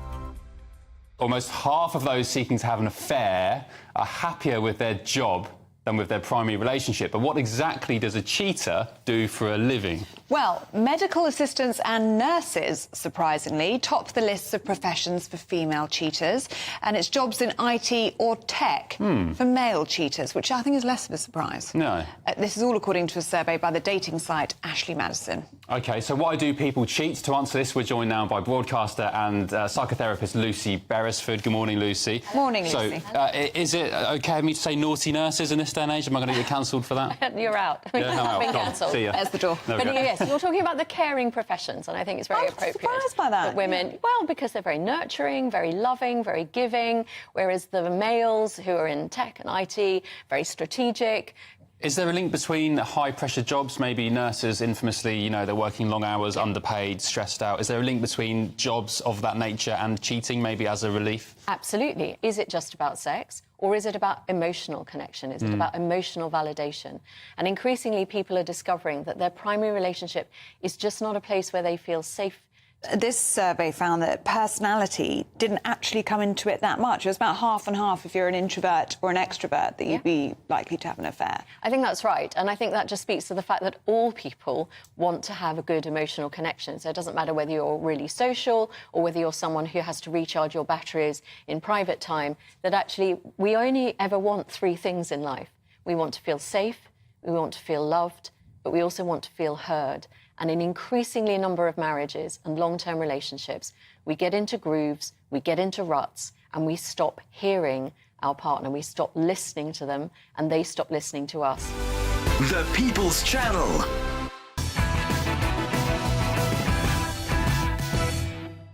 Welcome back to Patrick Christie's. Tonight I've got some more front pages for you. Let's start with the Daily Express. Princess Anne in hospital after horse accident. Let's go to The Guardian. Low wage growth has pushed 900,000 children into poverty. Average weekly wage is now just £16 higher in real terms in 2010. They've also got the Holly Willoughby story there about how this, alleged lunatic wanted to kidnap and rape her. It's a ridiculous story, isn't it? I mean, just unbelievable, but there we go. Let's go to the Daily Mirror now. Guards plot to kidnap, rape and kill Holly. The accused plan to knock out the star with chloroform in a night raid. The jury hears all of this. Again, I will emphasise, is alleged. The court case continues. But let's go back to my panel now, and I'm going to just delve straight into this clip. So, well-known lovey David Tennant had a pop at the government minister, Kemi Badenoch, while he accepted an award for his support of the trans community at the British LGBT Awards. Did he go too far? Watch and listen. If I'm honest, I'm a little depressed by the fact that acknowledging that everyone has the right to be who they want to be and live their life how they want to live it, as long as they're not hurting anyone else, should merit any kind of special award or special mention, because it's common sense, isn't it? However, until we wake up and Kemi Badenoch doesn't exist anymore.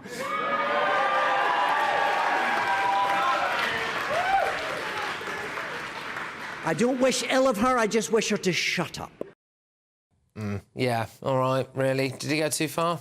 Lovely, isn't it? Another man telling a woman to shut up. It's always a really lovely thing to see, especially from men on the left. I've just kind of fed up a bit, to be honest. But I do think, you know, this is classic kind of lefty-lovey attitude, isn't it, where it's absolutely acceptable to really say quite horrible things about people on the right, particularly women on the right. But flip it round. If it was Kemi Badenoch saying the same thing about him, I'm sure there'd be outrage. But, you know, she's a fair target because she's right-wing and therefore deserves to be not on this planet, according to David Tennant. I don't think he said she shouldn't be on his planet, and he clearly noted that the way he'd phrased it in the first half of the comment was not the implication he wished to make. But look, I think David Tennant is a real role model for standing up for LGBT people. You know, he's done lots of things over the years, and I think he should be celebrated for that. And I think, you know, events like the British LGBT Awards do a lot to make people like David Tennant feel celebrated, because there is a pressure from people like Kemi Badenoch to silence people that stand up for trans rights. OK, go on quickly. To be honest, never heard of this man, but what I That'll do. That'll do. Yeah, no, because we are a bit pressed. We are a bit pressed for some. But Scotland's Euros adventure is over after they suffered a 1-0 defeat against Hungary last night. And it was a forgettable night, though, wasn't it, for Scotland fans, especially this chap.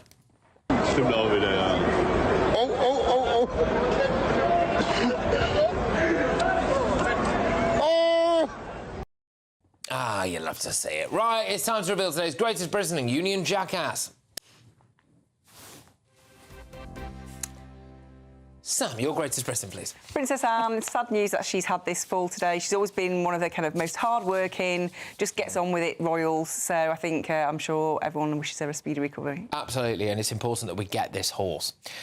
Benjamin, who's your greatest Britain? My greatest Britain is the former Doctor Who and ongoing legend, David Tennant, for standing up for LGBT people, as aforementioned. OK, so it's down to 2. Aman, who's your... Will I win? I am celebrating Women in Diplomacy Day today with my greatest Britain is Lindy Cameron, our British High Commissioner in Delhi, the first woman to take that role in 75 years. OK, strong stuff. All right, I am going to go for Princess Anne. There we go, who was been hurt in some kind of horse accident. Apparently she's fine. She's bounced back. It's a bit of concussion. She will be OK. But yeah, I mean, it's seriously no joke. You know, I don't mean to sound rude, but you know, at her age, and hopefully she is all right. And again, I just want to emphasise that horse needs to be locked up, right? OK, who's your Union jackass? Gary Lineker. Again, I mean, you know, this man. I think I'm not a massive football fan. I'm just going to lay that out there. But I think if you are a former member of the England team and you are pouring scorn on your successors when you actually never won a World Cup, it seems a bit mean to me. And I think Harry Kane dealt with it really kind of well and was very magnanimous but firm in his call. OK, go on, Patrick. I think I might have a better chance of winning this round because my Union jackass is Princess Anne's horse for attacking Princess Anne. Did you really do? I didn't know you'd done that. No. Oh, well, there we go. I think you might have won. Aman, who's yours? It's got to be this Chino, this Conservative in name only, Rory Stewart. Going from wanting to be leader of the Conservative Party and Prime Minister to wanting to dabble voting Communist Green.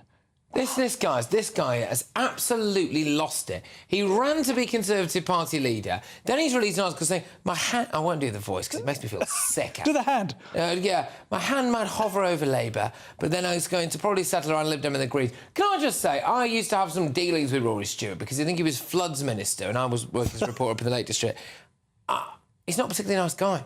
He's not a nice guy, I'll say that. I don't buy all this ridiculous tosh right now. It's best mate size to Campbell. Yeah, sorry, Princess Anne's horse, whilst it can get it, right, it is Rory Stewart, who is today's Union jackass. Yes. There we are. And in some ways, it's hard to tell the difference, isn't it? So there we go. Can I just say a massive thank you to everyone who's watching and listening as well. I will be back tomorrow from 9 p.m. and I look forward to meeting some GB News members at a Q&A tomorrow at 2 p.m. So take it easy, everybody.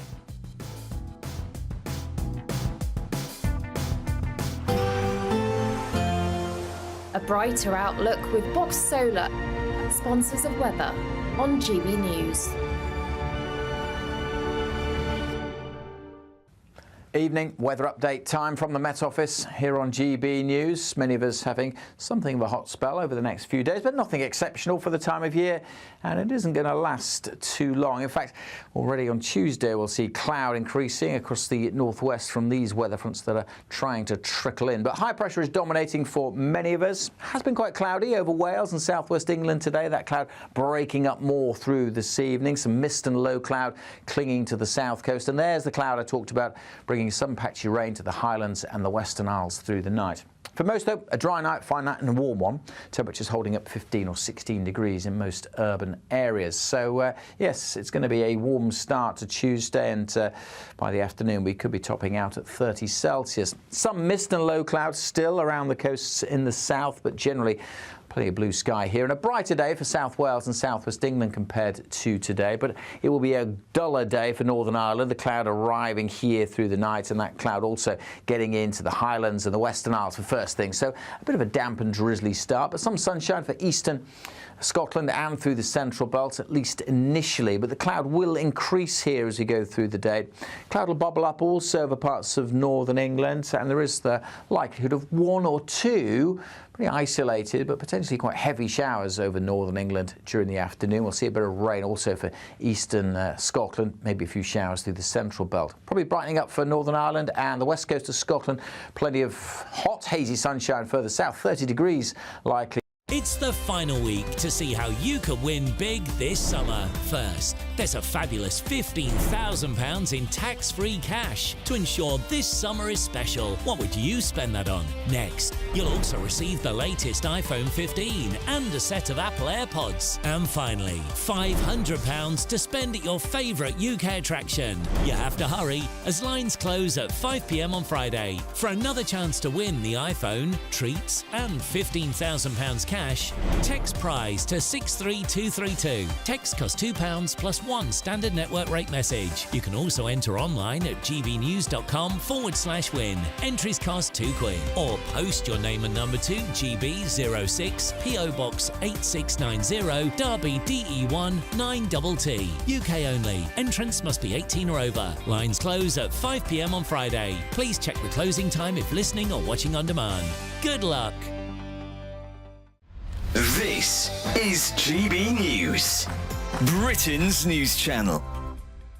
Today we've got two fantastic individuals who have invented a teddy bear to help children who are suffering with mental health. Yes, so Lynn and Samantha Crilly came up with the idea for the Trouble Muncher toy following Samantha's own battle with an eating disorder and OCD. Yes, the teddy comes with a notepad and encourages its owners to write down what's troubling them, and then they can pop the note into the rucksack on the bear's back. I struggled with mental health most of my life, actually, and oh no, it's fine. I've got one. I feel quite sorry for you. But and one thing I always did was message my mum, and it was a thought disassociation kind of technique. I would message you. Even now, I message you thoughts that come into my mind, but massively when I was younger.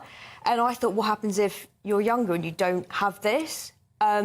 Yeah, and I think in today's technology-fueled world, I think we go back to basics, and it just helps them to process by writing it down. Everything's so instant these days. So it's like an indirect way of telling your parents how you're feeling, what you're going through. Such a great idea. What's the feedback been from parents who have got a trouble muncher for their kids? What you've got any stories? It's been really good. In one household, he sits on the kitchen side, and I think during the day, the parents, the children put their worries in, or at night, and then they know that their parents will look at it during the day. And it's gone into some schools as well. You'd imagine you'd want one of these trouble munchers in every classroom and in every school up and down the country, because children who are being bullied, for example, who feel like they can't tell their parents, they're too embarrassed to talk about it. This is such an important tool, isn't it, for children to communicate that? Yeah, well, you were saying Mum's a mental health counsellor, and you had a young child who had Snapchat AI. So you talk to an AI in Snapchat, and that's what they talk to now.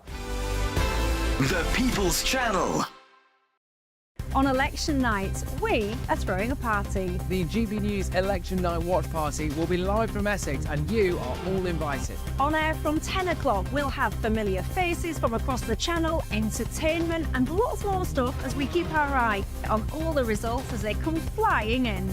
If you want to join our live Election Night Watch Party audience, scan the QR code on screen or go to gbnews.com/election party.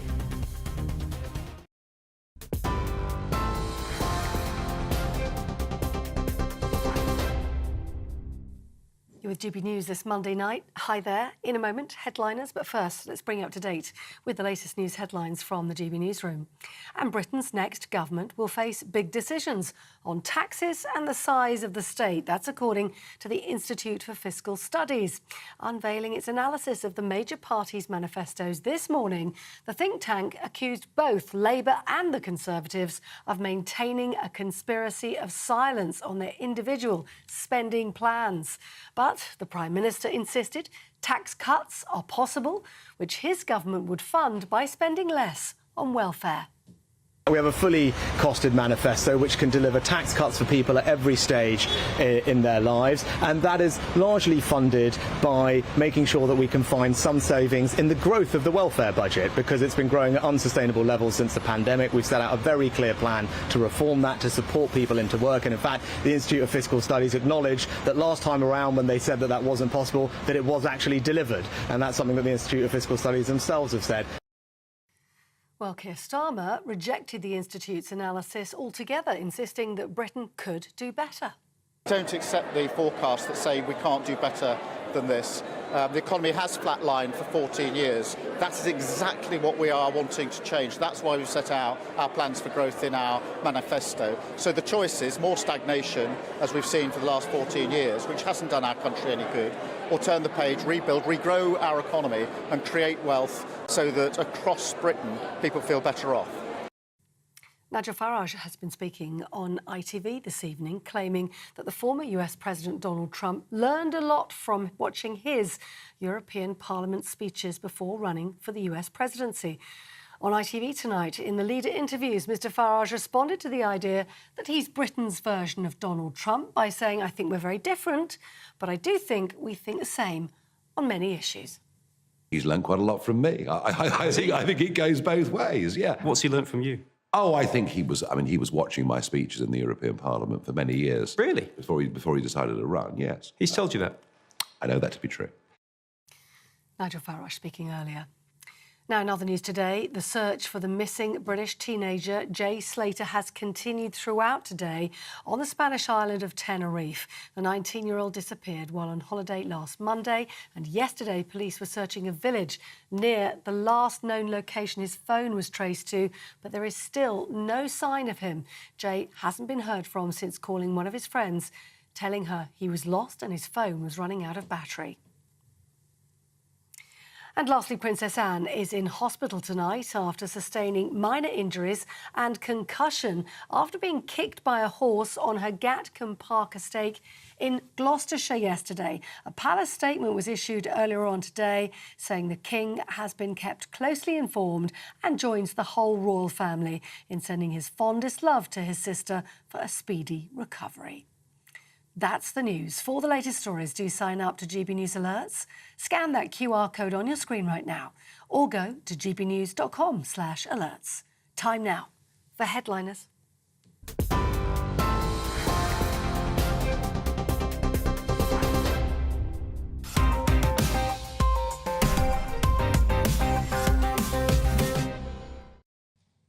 Hello and welcome to Headliners, your first look at Tuesday's top stories with me, Simon Evans. Joining me tonight, a man immune to chaos, that's Steve N. Allen, and a chaotic immunology enthusiast, that's Lewis Schaefer.